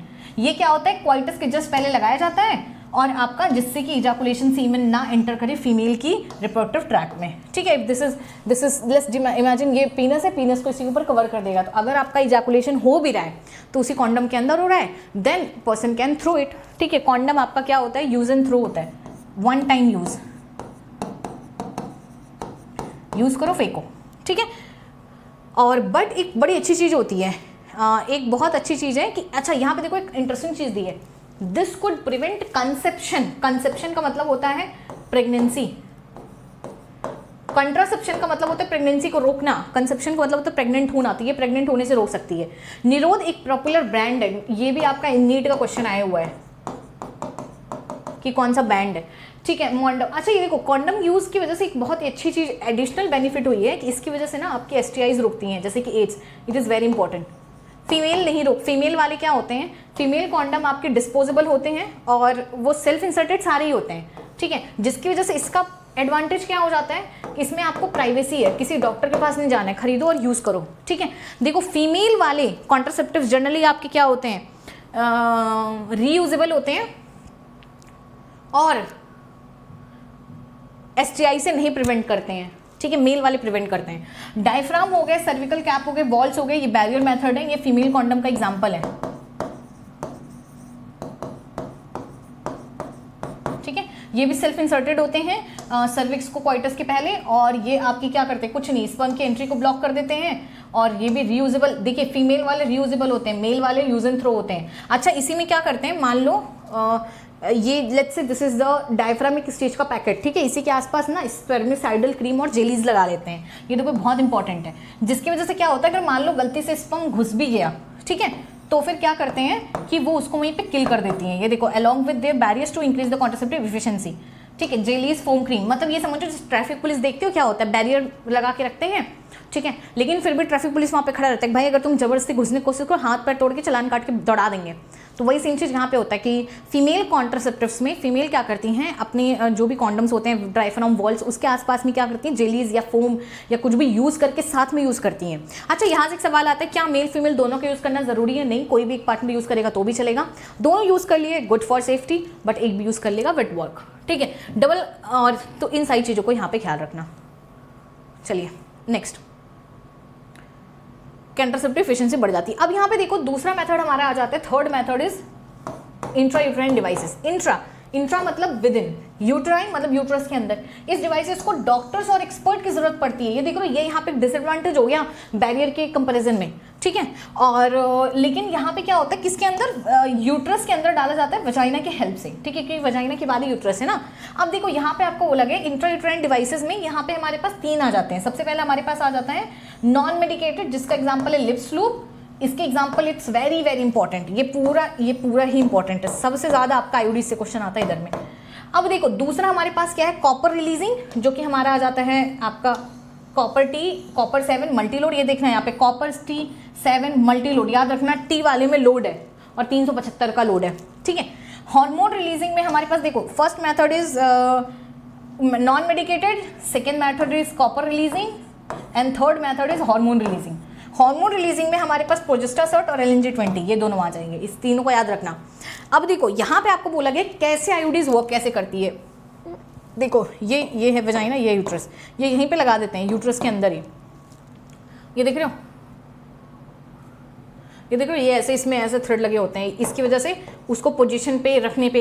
अच्छा आईयूडीज के फायदे क्या होते हैं? फायदे ये होते हैं कि ये एक बार लगा दिए तो बहुत दिन तक आपका फिक्स हो जाता है। कॉन्डम्स वगैरह को है हमेशा डेली यूज़ करना है। ये है कि हाँ आपको पता है तो आप एक बार करवा लो, देन यू आर फुर्सत, फिर जब आपको मन करे आप इसको जाके डॉक्टर्स के पास जाके हटा सकते हो। बट इसका डिसएडवांटेज है कि डॉक्टर के पास जाना पड़ेगा, ठीक है। अभी देखो ये कैसे वर्क करता है। आईयूडीज आपकी क्या करती हैं, फाइगोसाइटोसिस को बढ़ा देती हैं। फाइगोसाइटोसिस मतलब क्या है? फैगो मतलब किलिंग, स्पर्म को किल करना, ठीक है। आईयूडीज आपकी क्या करती हैं, ये फैगोसाइटोसिस को स्पर्म के आपके बढ़ा देती हैं, यूट्रस के अंदर ही किल करने लगती हैं। जो कॉपर आयन है वो आपके स्पर्म की स्पीड को कम करने लगता है और फर्टिलाइजिंग कैपेसिटी कम करने देती है। यहाँ पे अलग अलग करके पूछा जाता है हाउ कॉपर वर्क्स, ठीक है। जो हार्मोन रिलीजिंग वाली है उनके पास एक एडिशनल बेनिफिट है। वो एडिशनल बेनिफिट क्या है, ये सुनो। देखो कॉपर को याद करना है, मोटेलिटी पे इफेक्ट करता है। ये आपके यूट्रस को हार्मोन रिलीजिंग में अनसुटेबल बना देती है इम्प्लांटेशन के लिए और सर्विक्स को होस्टाइल बना देते हैं स्पर्म के लिए। सर्विक्स आपके स्पर्म को एंटर नहीं करने देता, म्यूकस उसका थिक हो जाता है, ठीक है। और आपकी यूट्रस अनसुटेबल कैसे होने लगती है, बेसिकली आपकी इंडोमेट्रियम की लाइनिंग उतनी थिक नहीं हो पाती है, तो आपका जाके वहाँ पे अटैच नहीं हो पाता है। आईयूडीज हमारे आइडियल कॉन्ट्रासेप्टिव हैं फीमेल में जिन्हें प्रेगनेंसी को डिले करना है या फिर 2 बच्चों के बीच में स्पेस देना है। ये भी यहाँ से क्वेश्चन आया हुआ है कि आपका आईयूडीज कौन से लोग ज़्यादा यूज़ करते हैं। सबसे ज़्यादा एक्सेप्टेड यही मेथड है, एक्सेप्टेड भी है और इसका रिकॉर्ड भी सबसे ज़्यादा है क्योंकि डॉक्टर्स करते हैं तो पता होता है, ठीक है। जनरली इस पर तुम लोग कॉन्डम टिक कर देते हो, बट याद रखना आईयूडीज हमारा सबसे ज़्यादा ये है, लेकिन हमने सुना कॉन्डम सबसे ज़्यादा इस वजह से क्योंकि वो एसटीडीज के प्रचार में भी आता है, ठीक है। अब हम आ गए आगे ओरल एडमिनिस्ट्रेशन। देखो यहाँ पे अब आ गए किस पे, दवाइयाँ कैसे वर्क करती हैं। देखो 3 चीज़ें, एक चीज़ को समझ लो ज़रा सा, इसको हम थोड़ा सा ब्लैंक स्लाइड पे थोड़ा सा एक चीज़ को समझा रहे हैं।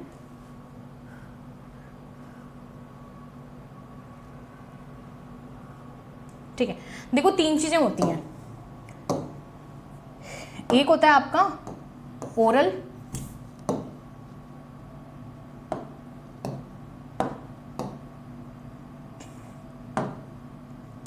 ओरल, ठीक है।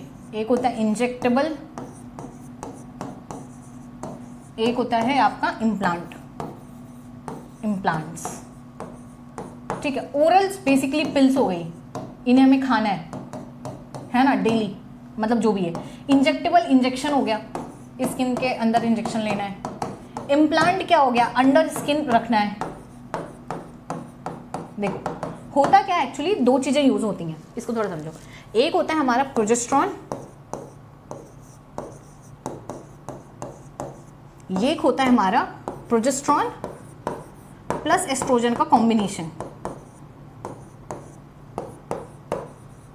कॉम्बिनेशन 2 तरीके की चीजें यूज होती हैं, चाहे वो, अब देखो इसी को हम चाहे दवा बना के खा लेंगे तो ओरल बोल दिया जाएगा, इंजेक्शन लगा देंगे इंजेक्टेबल, इसी की स्टिक बना के स्किन के अंदर डाल दिएगा इंजेक्टेबल।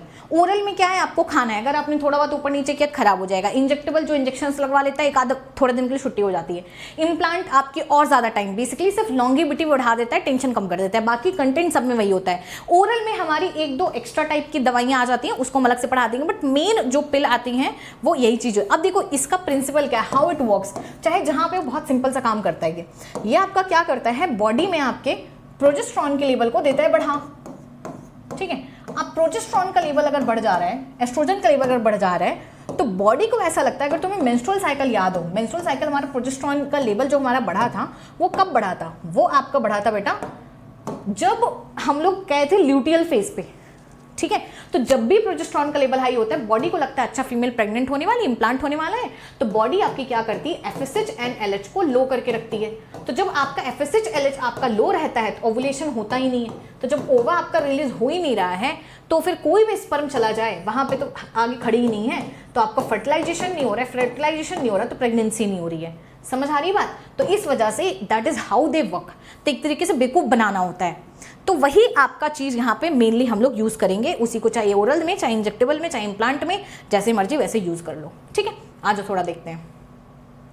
अब देखो यहाँ पे आपको क्या बोला गया है कि ओरल वाले में क्या है कि ओरल पिल में बोला गया है या तो वो आपका एस्ट्रोजन होंगी या फिर प्रोजेस्टेरॉन एस्ट्रोजन का कॉम्बिनेशन होंगी। ठीक है, अब इसमें क्या है फीमेल्स के लिए, अच्छा ये सारी आईओडीज फीमेल्स में यूज होनी है, they are use in the form of tablet, इस वजह से इनको पॉपुलरली हम लोग पिल्स बोलते हैं। इसको हमें कितने दिन तक लेना है? 21 दिन तक लेना है, प्रेगनेंसी के फर्स्ट 5 मेंस्ट्रुअल साइकिल के फर्स्ट 5। देखो होता क्यों है, फर्स्ट 5th डे के बाद ही आपका पॉलीफिलेटरी फेज शुरू होता है ना, उसके पहले तो आपकी ब्लीडिंग फेज हो रही होती है। तो मान लो ये है 28 डेज की साइकिल, ठीक है, 1 से 5 और ये बेसिकली 28 डेज। ठीक है, और यहाँ पे मान लो हमने डाल दिया 21 डेज। तो देखो हमारा नॉर्मली क्या होता है, इसमें तो ब्लीडिंग वैसे ही हो रही होती है, इसमें तो वैसे भी ओवर रिलीज नहीं होता है। 5th डे के बाद हमारा फॉलिकल्स थोड़ा डेवलप होना शुरू होता है। तो इस टाइम पे हम क्या करते हैं, इस टाइम पे हम प्रोजेस्टेरॉन का लेवल अपनी बॉडी में हाई कर देते हैं, 21 दिन तक लगातार लेते हैं। अब बॉडी को लग रहा है कि ओ भाई इसका मतलब फीमेल तो प्रेग्नेंट है, लेकिन अब लगातार अगर हम अपनी बॉडी में प्रोजेस्टेरॉन का लेवल बढ़ाते जाएंगे तो हमारी प्रोजेस्टेरॉन जब भी बॉडी में हाई होता है, एंडोमेट्रियम की लाइनिंग थिक होती है, तो हार्मफुल है। इस वजह से हम क्या करते हैं, 21 डेज के बाद हम 7 डेज का गैप दे देते हैं। अब इस गैप का फायदा क्या होता है, इसमें जो एंडोमेट्रियम हमारी बनी रहती है रैप्चर होकर वो रिलीज हो जाती है। ठीक है, सो अभी देखो, अच्छा अभी नॉर्मली क्या होता है, अगर मान लो फीमेल पिल नहीं ले रही है तो क्या होता है, 14th डे पे ओवर रिलीज होता है और उसके बाद प्रोजेस्टेरॉन का लेवल हाई होता है। हम ट्रिक क्या कर रहे हैं, हम 10 दिन पहले से प्रोजेस्टेरॉन का लेवल हाई कर दे रहे हैं, जिसकी वजह से ओवर बन ही नहीं रहा है। क्यों? प्रोजेस्टेरॉन का लेवल जब भी हाई, FSH LH आपका नहीं बनेगा, वर्क नहीं करेगा, दोनों ही आपके अपोजिट डायरेक्शन में वर्क करते हैं। अब इसका नुकसान ये है कि नॉर्मली बॉडी आपकी क्या करती है, 14th डे से हमारी बॉडी का न्यूट्रिशन यूज करके एंडोमेट्रियम को थिक करती है, जो कि ब्लीडिंग में निकल जाता है। यहाँ पे देखो 5th डे से लेके 21 दिन तक लगातार हमारी बॉडी के न्यूट्रिशन को यूज करके एंडोमेट्रियम को थिक किए जा रही है कि ओवा जाइगोट आएगा और फर्टिलाइज होगा। तो इसकी वजह से जो पिल्स फीमेल्स खाती हैं उनके अंदर वीकनेस ज़्यादा आ जाता है, आयरन की कमी ज़्यादा आ जाती है। ठीक है, इसी वजह से उनको 7 दिन का जो गैप होता है उसमें आपकी आयरन की पिल्स दी जाती है। यही बोला गया, इसको रिपीट करना है पैटर्न जब तक कि फीमेल चाहे, और ये कॉस्टली भी पड़ता है इसीलिए। अच्छा ये देखो, they inhibit ovulation implantation as well as the quantity of cervical mucus prevent कर दे स्पर्म की एंट्री को। देखो इतना काम ही करते हैं, this is very very important. आपसे पूछा जाएगा हाउ पिल वर्क्स, पिल का वर्किंग प्रिंसिपल क्या है। ओवुलेशन नहीं होगा, फर्टिलाइजेशन नहीं होगा। इन एडिशनली देखो प्रोजेस्टेरॉन का लेवल कभी भी अगर हमारी बॉडी में हाई होगा ना तो सर्विकल म्यूकस अपने आप बढ़ ही जाएगा। जैसे फीमेल जब प्रेग्नेंट होती है तो भी सर्विकल म्यूकस आपका बढ़ जाता है। अगर तुम चैप्टर 3 में एक NCERT का डायग्राम ओपन करके देखोगे जहाँ पे प्रेगनेंसी के बाद वाला दिया, वहाँ पे लिखा होगा सर्विकल प्लग करके, एकदम लास्ट पेज में है, तो वो बेसिकली प्रोजेस्टेरॉन का लेवल हाई होने को हो ही जाता है, जिसके स्पर्म एंट्री नहीं कर पाता अगर मान लो जाना भी चाहे तो। अच्छा ये बहुत इफेक्टिव है, इसके साइड इफेक्ट बहुत कम है, एक्सेप्टेड भी है। अच्छा ये बहुत इंपॉर्टेंट है, सहेली एक तरीके की नई कॉन्ट्रासेप्टिव पिल है जो कि फीमेल यूज करती है। इट इज नॉन स्टेरॉइडल मतलब it is not made up of cholesterol, जिसकी वजह से हेल्थ के लिए अच्छा है। मतलब खराब नहीं है, साइड इफेक्ट बहुत हाई है और हफ्ते में सिर्फ एक बार लेना पड़ता है, साइड इफेक्ट कम है, तो इसकी कॉन्ट्रासेप्टिव वैल्यू बहुत हाई होती है। It is very good. तो आजकल लोग इसको ज़्यादा यूज कर रहे हैं। सहेली CDRIM बना था, सबसे ज़्यादा क्वेश्चन आपका इसी से आता है कि नॉन स्टेरॉइडल और ये। अच्छा अगर यही चीज, यही देखो इसी को बोला गया, अगर प्रोजेस्टेरॉन एस्ट्रोजन को हम कॉमनली उठा के इंजेक्शन या इम्प्लांट में यूज कर सकते हैं। इम्प्लांट कहाँ करते हैं, स्किन के अंदर यूज करते हैं, इसकी वजह से इनका एक्शन ऑफ प्लान एकदम सिमिलर होता है पिल की तरीके से और इनका पीरियड थोड़ा सा लॉन्गर होता है। ठीक है, अब देखो एक इंटरेस्टिंग चीज है, अगर इसी एस्ट्रोजन और प्रोजेस्टेरॉन के कॉम्बिनेशन को, है ना, या आईओडीज को, लुक एट दिस लाइन, यहाँ पे अक्सर बच्चे इसको कंफ्यूज कर देते हैं। अगर इन्हीं को उठा के, आईओडीज को या फिर इन्हीं पिल को उठा के अगर आप 72 आवर्स ऑफ क्वाइटस के अंदर, देखो इमरजेंसी कॉन्ट्रासेप्टिव क्या होती है, रुको बता रहे हैं। इमरजेंसी कॉन्ट्रासेप्टिव ये होती है कि जब इंसान पहले से प्लान नहीं था, है ना, कोई कैजुअल इंटरकोर्स हो गया अनप्रोटेक्टेड या फिर आपकी रेप वगैरह हो गया, तो वैसे केस में तो इंसान पहले से प्रिपेयर्ड नहीं है ना। तो अगर क्वाइटस के बाद भी अगर कोई इन्हीं पिल्स को खा ले रहा है, ठीक है, तो उसका नॉर्मल पिल को हम बोलते हैं आई पिल, है ना, या अनवांटेड 72 उनके एग्जाम्पल्स होते हैं। बट उनमें भी यही होता है, एस्ट्रोजन प्रोजेस्टेरॉन का कॉम्बिनेशन ही होता है। ठीक है, और आपके दूसरा आपका कोई भी आईओडीज भी हम लोग यूज कर सकते हैं, क्योंकि इम्प्लांटेशन को रोक देते हैं ना आईओडीज। तो अक्सर लोग को ये याद रखना कि इमरजेंसी पिल में कुछ होता नहीं है, यही चीजें होती हैं। अब थर्ड आ जाता है सर्जिकल मैथड, इसको हम लोग बोलते हैं स्ट्राइजेशन। ये जनरली उनके लिए होता है, मेल फीमेल, जिनको और बच्चे नहीं चाहिए, जिनको ही कि नहीं भाई हो गया अब हमें नहीं चाहिए। क्यों? इसकी प्रॉब्लम है। इसकी प्रॉब्लम क्या है? इसकी पुअर रिवर्सिबिलिटी है। मतलब एक बार आपने करा लिया, देखो पिल्स का क्या है बेटा, पिल्स तो आपने खानी छोड़ दी, टेंशन खत्म, फिर से फीमेल प्रेग्नेंट हो सकती है। इम्प्लांट्स आपने स्किन से निकलवा लिया, आईओडीज आपने बॉडी से निकलवा लिया, इंजेक्शन आपने लगवाना छोड़ दिया। यहाँ पे क्या होता है, यहाँ पे दो चीज़ें होती हैं, ठीक है, ये तुम्हारे में डायग्राम बनाने को आता है। एक होता है वैसेक्टॉमी, एक होता है ट्यूबेक्टॉमी। वैसेक्टॉमी में क्या करते हैं, वॉस डिफरेंस को कट करके टाई कर देते हैं। अब होता क्या है, यहाँ पे स्पर्म तो बनता है, स्पर्म का फॉर्मेशन होता है, लेकिन ट्रांसपोर्ट नहीं हो पाता। सीमेन जो है वो भी रिलीज होता है, लेकिन उसमें स्पर्म नहीं होता है, तो ये एक इशू हो जाती है। ठीक है, यहाँ से स्पर्म बनता है, यहीं पे जाता है, यहीं पे रीअब्सॉर्ब कर लिया जाता है, और ये ग्लैंड्स का सिक्रीशन यहाँ पे जाता है, सिर्फ ग्लैंड्स का सिक्रीशन। ठीक है, तो जिसकी वजह से स्पर्म जाता नहीं, तो आपको दिक्कत होती नहीं है, और कोई भी आपके सेक्सुअल डिजायर से कोई भी इंटरफेरेंस होता नहीं है। इसी को नसबंदी बोलते हैं। ट्यूबेक्टॉमी में क्या है, हम फैलोपियन ट्यूब को कट करके टाई कर देते हैं। यहाँ पे देखो ओवा का फॉर्मेशन होता है, लेकिन ओवा आगे नहीं जा पा रही है। ठीक है, और आपका क्या होता है, मेंस्ट्रुअल साइकिल भी चलती है, मेंस्ट्रुअल फ्लो भी होता है, ठीक है, विद नो ओवा, लेकिन उस मेंस्ट्रुअल फ्लो में ओवा नहीं फ्लो होता है। प्रेगनेंसी नहीं होगी, इम्प्लांटेशन नहीं होगा, बट ओवा का फॉर्मेशन यहाँ पे होता है, इस चीज को याद रखना। चलो आगे आगे यहाँ पे है, ये देखिए यहाँ पे क्या बोला गया है कि सर्जिकल में इन्वॉल्व करता है कि हम गैमेट के ट्रांसपोर्ट को ब्लॉक कर देते हैं, जिसकी वजह से कंसेप्शन मतलब प्रेगनेंसी को रोकते हैं। सर्जिकल प्रोसीजर में मेल को हम वैसेक्टॉमी बोलते हैं, फीमेल को ट्यूबेक्टॉमी बोलते हैं, और ये वही चीज़ हो गया। अच्छा ये देखो बड़ा इंटरेस्टिंग चीज़ है कि हम लोग कैसे कट करते हैं, small incision on the scrotum. Look at this, ये बहुत इंपॉर्टेंट चीज़ है, ये एक बार नीट में आया था, अक्सर बच्चे इसे ध्यान नहीं देते हैं। आपका जो ये कट किया जाता है ना वैसेक्टॉमी को, ये स्क्रॉटम जो होता है ना, पाउच होता है, उसी की तरफ से कट लगा के वैसेक्टॉमी पे जाया जाता है। तो पूछा जाएगा किधर से हम कट करते हैं, मतलब मेल की बॉडी होती है ना, ये देखो स्क्रॉटम यहाँ पे होता है, तो स्क्रॉटम की तरफ से कट करके वॉस डिफरेंस को कट करते हैं। ठीक है, और फेलोपियन ट्यूब में तो वही है, फेलोपियन ट्यूब को कट कर देते हैं, टाई कर देते हैं। ये यहाँ पे इंसिजन किधर लगता है, एब्डोमेन में, ये चीज़ याद रखना। ठीक है, और जो कि या तो फिर हम वजाइना की तरफ से भी जा सकते हैं, दोनों में से किधर से भी रास्ता है। हाईली इफेक्टिव होती है, highly effective but reversibility poor, ये इसका सबसे बड़ा ड्रॉबैक है। ठीक है, चलो नेक्स्ट आते हैं हम लोग किस चीज़ पे, मेडिकल टर्मिनेशन ऑफ प्रेगनेंसी के। Medical termination of pregnancy, MTP है क्या। अच्छा यहाँ पे आपको बोला गया है कि देखो, अगर ये बहुत इंपॉर्टेंट है, बोल रहा है ये हमें बताने की जरूरत है कि अगर सुटेबल कॉन्ट्रासेप्टिव को यूज करके अगर कोई भी कंसल्टेशन लेके क्वालिफाइड डॉक्टर्स के थ्रू, है ना, अगर कोई भी कॉन्ट्रासेप्टिव या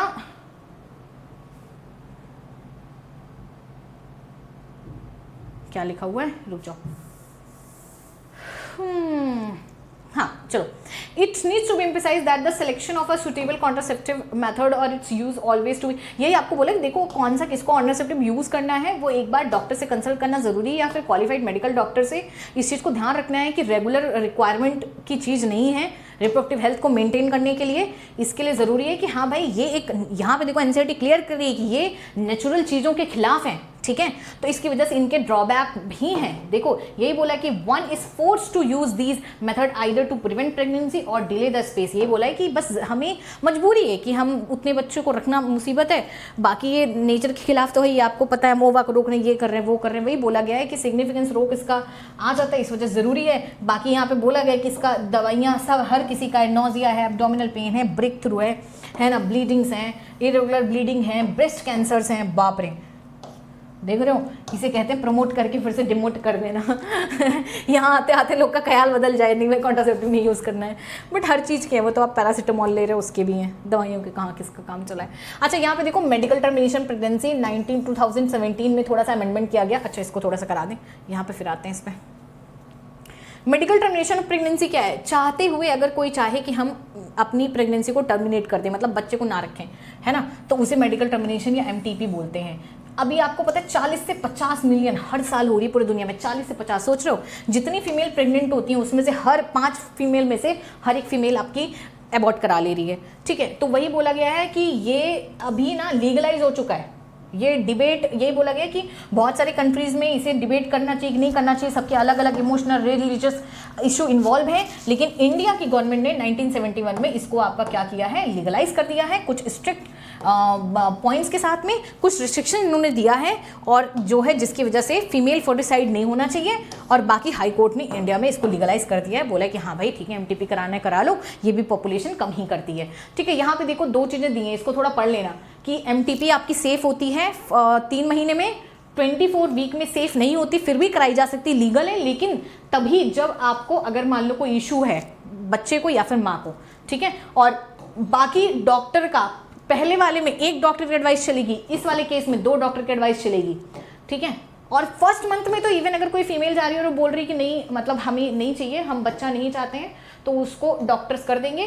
बस हाँ, आप ये ना कियो कि आप पहले पता कर लियो कि लड़का है लड़की, उसके बाद अगर करवा रहे हो तो फिर इलीगल है।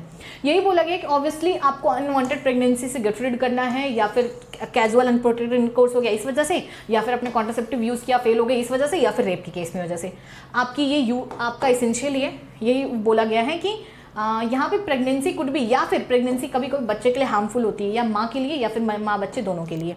MTPs आपको बोला गया है कि सेफ होती हैं कब, फर्स्ट ट्राइमेस्टर मतलब 12 वीक्स में। सेकेंड ट्राइमेस्टर में सेफ नहीं होती है, रिस्कियर होती हैं, लेकिन तब भी MTPs जो है आपकी, अच्छा वही बोला गया है, वन डिस्टर्बिंग, यही बोला गया एक बहुत बड़ा डिस्टर्बिंग ट्रेंड ये है कि इलीगली जो इलीगल हैं, अनक्वालिफाइड डॉक्टर्स हैं, वो आपकी MTPs कर रहे हैं, और बहुत ही घातक है, किसी की जान ले सकता है। इस वजह से कंसीडर्ड और अच्छे डॉक्टर के पास ही जाओ।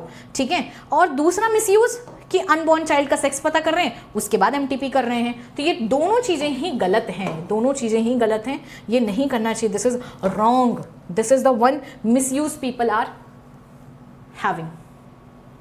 ठीक है, अब देखो यहाँ पे बोला गया है कि कुछ प्रैक्टिस इन चीज़ों को अवॉइड करना चाहिए। ठीक है, जाओ तो अच्छे डॉक्टर के पास जाओ, क्योंकि डेंजरस है माँ बच्चे दोनों के लिए। और effective counselling on the need of avoid unprotected intercourse is also very important, कि जिसकी वजह से भाई इतना इलीगल अबॉर्शन ना कराना पड़े, पता हो कि क्या है। ठीक है, और वही आपको बोला कि प्रोवाइडिंग मेंटल केयर फैसिलिटीज को रिवर्स कर सकें, मेंशन करने, अनहेल्दी ट्रेंड्स को बेसिकली यहाँ पे मना करने को बोला गया है। और देखो NCERT है, एक बार बताई कि हाँ कोइटस को, इंटरकोर्स को क्यों रोकना चाहिए, फिर इसने कहा कि नहीं ऐसा बीमारियां हो जाएंगी, कैंसर हो जाएगा, ये हो जाएगा, फिर से बोल रहे नहीं भाई MTP कराने तो बेटर वो यूज़ कर लो, कॉन्ट्रासेप्टिव यूज़ कर लो। अच्छा, STDs पे हम लोग आ गए। STDs वेरी सिंपल सा है, सेक्सुअली ट्रांसमिटेड इन्फेक्शन, या इसी को हम लोग बोलते हैं वेनरल डिसीज़, या इसी को हम लोग बोलते हैं सेक्सुअली ट्रांसमिटेड इन्फेक्शन, या इसी को बोलते हैं रिप्रोडक्टिव ट्रैक इन्फेक्शन। देखो बहुत सारे हैं, गोनोरिया है, सिफिलिस है, जेनाइटल हर्प्स है, क्लैमिडियास है, जेनाइटल वॉस, ट्राइकोमोनासिस, हेपेटाइटिस B, यही आपको बोला गया है। देखो HIV हमारी इंडिया में भाई बहुत कॉमन HIV है, आई मीन इंपॉर्टेंट है ये। अब देखो यहाँ पे आपको बोला गया है कि HIV हम लोग चैप्टर 7 में पढ़ेंगे, कोई दिक्कत की बात नहीं है।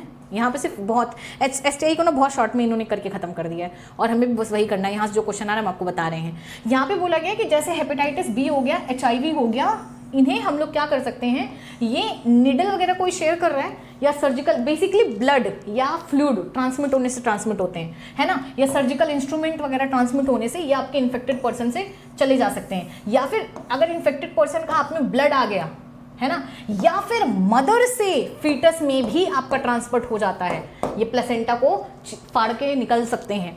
ठीक है, ये देखो ये यहाँ पे एक बड़ी इंपॉर्टेंट लाइन है, hepatitis B, genital herpes, HIV, इन तीनों को छोड़ के, ठीक है, बाकी सब क्यूरेबल है। याद रखना H ये जिसमें 3 H आ रहे हैं, ये तुम्हें हेल्प पहुंचा देंगी और ठीक नहीं होगा, इनका कोई भी उपाय नहीं, एक बार हो गया जिंदगी बर्बाद। ठीक है, यही बोला गया। इसके अर्ली सिम्टम्स हैं क्या, इसके अर्ली सिम्टम्स बहुत ही होते हैं कि खुजली हो रही है ना, ईचिंग हो रही है, या फिर फ्लूइड डिस्चार्ज ज़्यादा हो रहा है जेनाइटल रीजन से, थोड़ा सा दर्द हो रहा है, स्वेलिंग हो गई जेनाइटल रीजन्स में। इफेक्टेड फीमेल जो होती है, फीमेल में तो सिम्टम दिखता ही नहीं, असिम्प्टोटिक होती है, ये भी क्वेश्चन आपके पूरा है। इनमें क्या होता है, बहुत बाद में पता चलता है, और बाद में भी इनमें जो सिम्टम्स होते हैं ना, वो आपके क्या होते हैं, यहाँ से आपको पूछा गया है सिम्टम्स आपके क्या हैं, कि देखो सिम्टम्स अगर मान लो अर्ली स्टेज में पता नहीं चलते हैं, बाद में पता चलते हैं, इससे इतना सोशल स्टिग्मा अटैच है कि लोग को अगर थोड़ा बहुत सिम्टम होता है डॉक्टर के पास जाते ही नहीं है, तो that is the very bad thing. Person को टाइमली जाना चाहिए, डॉक्टर को दिखाना चाहिए, क्योंकि इतना दूसरों, यही चीज़ आपको बोला गया है कि बाद में पता चलने की वजह से फीमेल में पता क्या क्या हो सकता सकता है, फीमेल में पेल्विक, उनका जो पेल्विक साइड है उस पर इन्फ्लेमेशन हो जाएगा, पीआईडी उनको हो जाएगा, अबॉर्शन होने लगेगा, बच्चा नहीं टिकेगा, बार बार बेबी हो जाएगा, या डेथ बच्चे की बर्थ होने लगेगी, स्टिल्ट बर्थ जिसको बोलते हैं, या जाइगोट कहीं और जाके इम्प्लांट होने लगेगा फैलोपियन ट्यूब में, उसे बोलते हैं एक्टोपिक प्रेगनेंसी, या फिर इनफर्टाइल हो जाएगी, फीमेल प्रेग्नेंट ही नहीं हो पाएगी। ये सारी इवन रिप्रोडक्टिव कैंसर, इतनी भयानक भयानक चीज़ें हो सकती हैं। ठीक है, जिससे जाओ चेक कराओ। अभी यहाँ पे बोला गया है कि बहुत ज़्यादा एक थ्रेट है। अब यहाँ पे बोला गया prevention is very important, early detection. ठीक है, अभी यहाँ पे बोला गया है कि जितना वनरेबल हम लोग, सबसे ज़्यादा आपको पता है हाई किस एज ग्रुप में होता है, 15 से 24 साल लोगों में, क्योंकि इसमें लोग ना क्यूरोसिटी बड़ी होती है और जानकारी कुछ नहीं होती है, कॉन्फिडेंस अलग ही लेवल पे होता है, हमको सब आता है, और फिर ऐसे में ही लोग डूबते हैं। ठीक है, यहाँ पे क्या क्या बोला गया, क्या क्या चीज़ें हैं आप अवॉइड कर सकते हो। सबसे पहले बोल रहा है भाई अननोन पार्टनर, नहीं पता है जिसके बारे में, उसको है HIV है कि नहीं है, या वैसे भी, तो आप उससे सेक्स करना अवॉइड करो। दूसरा, अगर यूज़ करो तो कॉन्डम यूज़ कर लो, अगर डाउट है जाके डॉक्टर को चेक कराओ। ठीक है, अब हम लोग आ जाते हैं इनफर्टिलिटी पे। इनफर्टिलिटी क्या है? इनफर्टिलिटी बेसिकली जब अब बेसिकली किसी को बच्चा नहीं हो रहा है। इनफर्टिलिटी बोलेंगे किसे? ये बोला जाएगा कि जहाँ पे, अच्छा इसका मेंशन करना, वही बोला गया कि रिप्रोडक्टिव हेल्थ को इनफर्टिलिटी बिना अधूरा ही है। बोल रहे नहीं भाई, ये भी बहुत बड़ी प्रॉब्लम है। दुनिया में बहुत सारे हैं जो इनफर्टाइल है। इनफर्टाइल का सिंपल सा मतलब है कि वो आपके बच्चे उनको नहीं हो रहे हैं। अच्छा, इनफर्टाइल का मतलब क्या है? कोई 10-12 साल के लोग को भी बच्चे नहीं हो रहे हैं, क्या वो इनफर्टाइल हो गए? नहीं, इनफर्टाइल की डेफिनेशन है, अगर कोई पेरेंट है जो अनप्रोटेक्टेड, मतलब वो कोई भी कॉन्ट्रासेप्टिव नहीं यूज़ कर रहा है और 2 साल तक कोशिश कर रहा है और उसके बाद भी उसको बच्चे नहीं हो रहे हैं, तब हम उसे बोलेंगे कि आपका वो इनफर्टाइल है। ठीक है, ऐसे नहीं है कि 2-4 बार ट्राई किया नहीं हुआ तो तुम इनफर्टाइल हो गए, नहीं। तो इसके केस में आपको बोला गया, इसके बहुत सारे रीज़न हो सकते हैं कि किसी का कि हाँ भाई फिजिकली आप फिट नहीं हो, या फिर कोई आपकी खानदानी डिसीज़ भी हो सकती है, या फिर नशा ज़्यादा ले रहे हो, अल्कोहल ज़्यादा पी रहे हो, या फिर आपके अंदर इम्यूनोलॉजिकल, साइकोलॉजिकल, मेंटली आप स्ट्रेस में हो, तो भी बहुत ज़्यादा फर्क पड़ता है। You no, even psychology works a lot in pregnancies. तो यही यहाँ पे बोला गया है कि female, often the female is band for the couple being childless. यहाँ पे बोला गया ना कि इंडिया में तो भाई हमेशा फीमेल को ही ब्लेम किया जाता है कि तुम माँ नहीं बन सकती हो, ऐसा वैसा करके। लेकिन आपको पता है कि but more often than not the problem lies in male partner. ये बोला कि बट अक्सर देखा गया है कि प्रॉब्लम मेल पार्टनर में हो ही चुकी है। स्पेशलिस्ट ने ये इसी वजह से बहुत सारी आपकी इनफर्टिलिटी क्लिनिक्स वगैरह हैं जहाँ पे चेकअप कराया जा सकता है, ट्रीटमेंट लिया जा सकता है डिसऑर्डर्स को, है ना। यही बोला गया है कि कभी कभी अगर करेक्शन नहीं पॉसिबल है तो आपके पास फिर क्या है, एक अलग तरीका आ जाता है, असिस्टेड रिप्रोडक्टिव टेक्नोलॉजी, जिसके अंदर आ जाती हैं सबसे पहली चीज़ 2 चीज़ें। एक आ जाती है इन विट्रो फर्टिलाइजेशन। क्या जाती है? In vitro fertilisation. In vitro का मतलब है outside the body, outside the body, body के बाहर, मतलब लैब में फर्टिलाइजेशन। ऐसे केस में क्या होता है, स्पर्म को लिया गया, है ना, और ओवा को लिया गया और दोनों को फर्टिलाइज करके जाइगोट बना दिया गया लैब में। अब इस जाइगोट को it is followed by embryo transfer, है ना। इसी को इन विट्रो फर्टिलाइजेशन बोलते हैं, इसी को टेस्ट ट्यूब बेबी बोलते हैं, इसी को एम्ब्रायो ट्रांसफर बोलते हैं। ठीक है, इसमें 2 केसेस हो जाते हैं। जाइगोट को लेके, जाइगोट से लेके अगर हम 8 सेल्ड तक उठा के ट्रांसफर कर देते हैं तो उसे जिफ्ट बोला जाता है, जाइगोट इंट्राफेलोपियन ट्रांसफर। यहाँ पे हम फेलोपियन ट्यूब में ट्रांसफर करते हैं। अगर इसी को यूट्रस में, अगर मोर देन 8 में ट्रांसफर किया जाता है, यूट्राइन में ट्रांसफर किया जाता है। क्यों? क्योंकि 8 सेल के बाद आपका क्या होता है, उसमें ज़ोना पेलिसुडा क्लियर हट जाती है। अगर 8 सेल के बाद हम फेलोपियन ट्यूब में ट्रांसफर करेंगे तो आपका क्या होगा कि वो फेलोपियन ट्यूब में इम्प्लांट हो जाएगा, आगे आएगा ही नहीं, तो एक्टोपिक प्रेगनेंसी हो जाएगी। तो वही आपको बोला गया है कि यहाँ पे हमारे पास क्या है, IUT में, अच्छा यहाँ पे आपको बोला गया है कि IVF में बॉडी के बाहर फर्टिलाइजेशन होता है, सिमिलर कंडीशन होती है। यहाँ पे एम्ब्रायो ट्रांसफर से ये फॉलोड होता है। देखो IVF is followed by ET, इस चीज़ को याद रखना। इस मेथड में इसको हम popularly test tube baby programme भी बोलते हैं। यहाँ पे ओवा को वाइफ या डोनर से ले लेते हैं, स्पर्म को ले लेते हैं हस्बैंड या डोनर से, कलेक्ट कर लेते हैं। जाइगोट को क्या करते हैं, एक मेन कंडीशन में हम लोग, देखो इतना जान लो कि चाहे जो भी कंडीशन हो, अभी हमारा साइंस इतना आगे नहीं हुआ 9 मंथ को बच्चे को लैब में ही पाल सके, उसे किसी न किसी स्टेज में फीमेल के अंदर डालना ही डालना है, फीमेल की बॉडी के अंदर। ठीक है, वो श्योर है। अब चाहे तुम फीमेल के अंदर ही आर्टिफिशियली इंसेमिनेट करा दो या फिर बाहर फर्टिलाइजेशन करके तब करो, but it is for sure कि हाँ, टेस्ट ट्यूब बेबी का मतलब ये नहीं है कि टेस्ट ट्यूब के अंदर बच्चा हो रहा है, फोड़ के निकल रहा है, ऐसा कुछ नहीं होगा। ठीक है, बस कुछ दिन है। वही आपको बोला गया है कि इसमें अगर जाइगोट या अर्ली एम्ब्रायो को हमने सिर्फ 8 सेल स्टेज तक हमने डाल दिया तो हमें उसे फेलोपियन ट्यूब में डालना पड़ेगा। जाइगोट इंटर, देखो इंट्रा मतलब बिन फेलोपियन ट्यूब के अंदर। अगर मोर देन 8 हो गया तो हम क्या करेंगे, यूट्रस के अंदर डालेंगे, ये हो गया, ठीक है। यही आपको बोला गया है कि अब नेक्स्ट देखो, एक तो मेथड ये हो गया, यहाँ पे तो हमारा क्लियर है कि बाहर में हम फर्टिलाइजेशन करेंगे, ईटी से हम फॉलो अप कर देंगे। तीसरा हो जाता है हमारा कि अगर हम इन विवो फर्टिलाइजेशन करना चाहें, जहाँ पे कि जो फीमेल है वो आपकी gametes with in the female also could be useful. अच्छा यहाँ पे देखो, आगे बढ़ते हैं। इन विवो मतलब फीमेल के बॉडी के अंदर फर्टिलाइजेशन, ये हमारा कहाँ पे होता है, ये एक मेथड होता है हमारा जिफ्ट का। इसमें क्या करते हैं हम लोग, गैमेट को उठा के फेलोपियन ट्यूब के अंदर डालते हैं, ऐसी फीमेल जो आपकी सुटेबल इन्वायरमेंट को प्रोवाइड कर सकती हैं, लेकिन आप खुद से ओवा नहीं बना सकती हैं, ठीक है। ये बहुत इंपॉर्टेंट चीज़ है। देखो बहुत बार ऐसा देखा गया है, कोई फीमेल है, ठीक है, दिस इज द फीमेल, ठीक है, अब इसके अंदर क्या हो रहा है, ओवा नहीं बन पा रहा है, तो हम लोग क्या करते हैं, फेलोपियन ट्यूब के अंदर ले जाके ओवा इंजेक्ट कर देते हैं। अब बाकी आगे की प्रोसेस एकदम नेचुरल है, बाकी आगे चाहे उसका हस्बैंड हो या जो भी हो, वो अपना स्पर्म को इंसर्ट करेगा, नॉर्मली नेचुरल प्रोसेस से, नेचुरल कॉपुलेशन से स्पर्म जाएगा, यहाँ पे फ्यूज करेगा बॉडी के अंदर फर्टिलाइजेशन, इसलिए हम इसको इन विवो फर्टिलाइजेशन बोल देते हैं। अब देखो तीसरा मेथड आ जाता है एक और, ICSI, इंट्रासाइटोप्लाज्मिक स्पर्म इंजेक्शन। ये एक अदर मेथड है जहाँ पे एम्ब्रायो लैब में बनाया जाता है। ये देखो, ये भी इन विट्रो फर्टिलाइजेशन यहाँ पे भी होता है, लेकिन ये कब होता है, जहां पे स्पर्म को डायरेक्टली इंजर्ट किया जाता है ओवम के अंदर। देखो ये एक ऐसा होता है जब मेल में इशू होती है। इसमें क्या होता है, अच्छा ये लिखो, यहाँ पे जब हमारा due to inability of male partner to inseminate in female और due to very low sperm count, तो इसमें हम लोग, यहाँ पे आपको बोला गया है कि एक तो भाई की मोर्टेलिटी बहुत स्लो है। देखो यहाँ पे 2 केसेस होते हैं मेल फीमेल में, एक सेकंड रुको,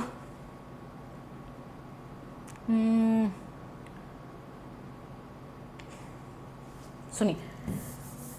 देखो होता क्या है बेटा, बहुत बार आपके क्या होते हैं कि अगर आपका मेल है, मेल में एक तो इशू हो जाता है कि उनमें इरेक्टाइल डिसफंक्शन वगैरह हो जाता है, मेल इंसेमिनेट ही नहीं कर पा रहे, ठीक है, लेकिन उनकी मोर्टेलिटी वगैरह ठीक ठाक है, तो स्पर्म को इंजेक्शन में लिया जाता है फीमेल की वेजाइना में या फिर यूट्रस में आर्टिफिशियली इंजेक्ट कर दिया जाता है, उसी को हम लोग बोलते हैं आर्टिफिशियल इंजेक्शन, ठीक है, आर्टिफिशियल इंसेमिनेशन, ठीक है। दूसरा हमारे में क्या है कि स्पर्म काउंट वगैरह लो हो चुका है, इजैकुलेशन में जा नहीं रहा है, मोर्टेलिटी बहुत ज़्यादा स्लो हो चुकी है, तो उस केस में एक एक ओवा के साथ टारगेट करना पड़ता है, वहाँ पे वेजाइना में छोड़ना आसान नहीं होता, उसके बाद स्पर्म आपका ओवा तक नहीं जा पाता है, तो उस केस में हम क्या करते हैं, ओवा को बाहर निकाल के एक स्पर्म को एक ओवा में टारगेट करते हैं, फर्टिलाइजेशन करते हैं, तो वहाँ पे इन विट्रो फर्टिलाइजेशन होता है।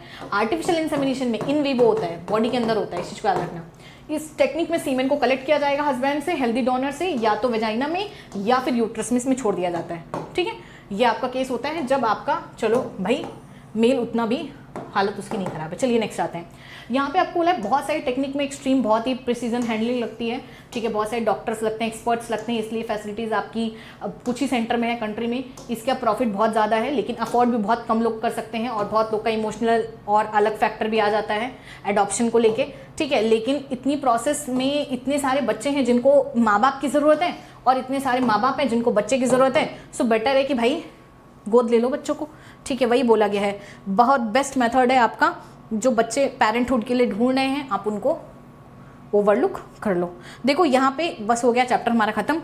यहाँ पे एक चीज़ को याद रखना, जहाँ पे सबसे ज़्यादा इंपॉर्टेंट है, जाइगोट इंट्राफेलोपियन ट्यूब लगेगा हमारा, देखो इन विट्रो, इन विट्रो मतलब लैब के अंदर, इन विट्रो फर्टिलाइजेशन के अंदर हमारा जिफ्ट होगा, IUT इंट्रायूटेराइन ट्रांसफर, और हमारा ICSI intracytoplasmic sperm injection. In vivo जिसमें बॉडी के अंदर इंसेमिनेशन होगा, वो हमारा होगा गैमेट इंट्राफेलोपियन ट्रांसफर, और हमारा होगा आर्टिफिशियल इंसेमिनेशन, और होगा हमारा इंट्रायूटेराइन इंसेमिनेशन IUI। ये सारे हमारे इन विवो में आएंगे, बॉडी के अंदर इसमें फर्टिलाइजेशन होगा। इसमें होगा जब फीमेल फर्टिलाइजेशन कर पा रही है बट जाइगोट नहीं बना पा रही है, सॉरी ओवा नहीं बना पा रही है, यहाँ पे मेल में इशू होगा, ये दोनों मेल का इशू है, ये दोनों, ठीक है। अच्छा एक और चीज़ यहीं पे नहीं दिया गया है, कभी कभी सैरोगेसी कॉन्सेप्ट कहाँ हमने गायब कर दिया। अच्छा सैरोगेसी का एक कॉन्सेप्ट है, वो भी सुन लो जरा सा, इसी में कहीं एक आध वर्ड दिया होगा। सैरोगेसी का मतलब ये होता है कि कभी कभी क्या होती है, फीमेल में फर्टिलाइजेशन हो जाता है, या फिर by choice they don't want to become pregnant, कि उन्हें नहीं है कि हम 9 महीने बच्चे को पालें, तो उस केस में क्या करती है, वो बेसिकली किसी और फीमेल को उसका वूम उधार पे लेती है, उसको खाने पीने और पैसे देती हैं, और वो फिर आपकी 9 मंथ बेबी को डेवलप करती है और अल्टीमेटली किसी और को देती है। उसे बोलते हैं उधार पे वूम लेना या फिर उधार पे सरोगेसी करना। And I hope you enjoyed this chapter. अगर आपको चैप्टर पसंद आया हो तो बेटा लाइक करो, शेयर करो, सब्सक्राइब करो, और यहाँ से एनसीईआरटी हाईलाइट हम भेज देंगे, यहाँ से कर लेना। इसका टेस्ट है तुम्हारा क्विज़, ठीक है, लिंक हम डिस्क्रिप्शन बॉक्स में हम डाल देंगे क्विज़ की, ठीक है। तो क्विज़ के लिए कर लेना, और बाकी बच्चों ऐश करो। सी यू, गुड नाइट।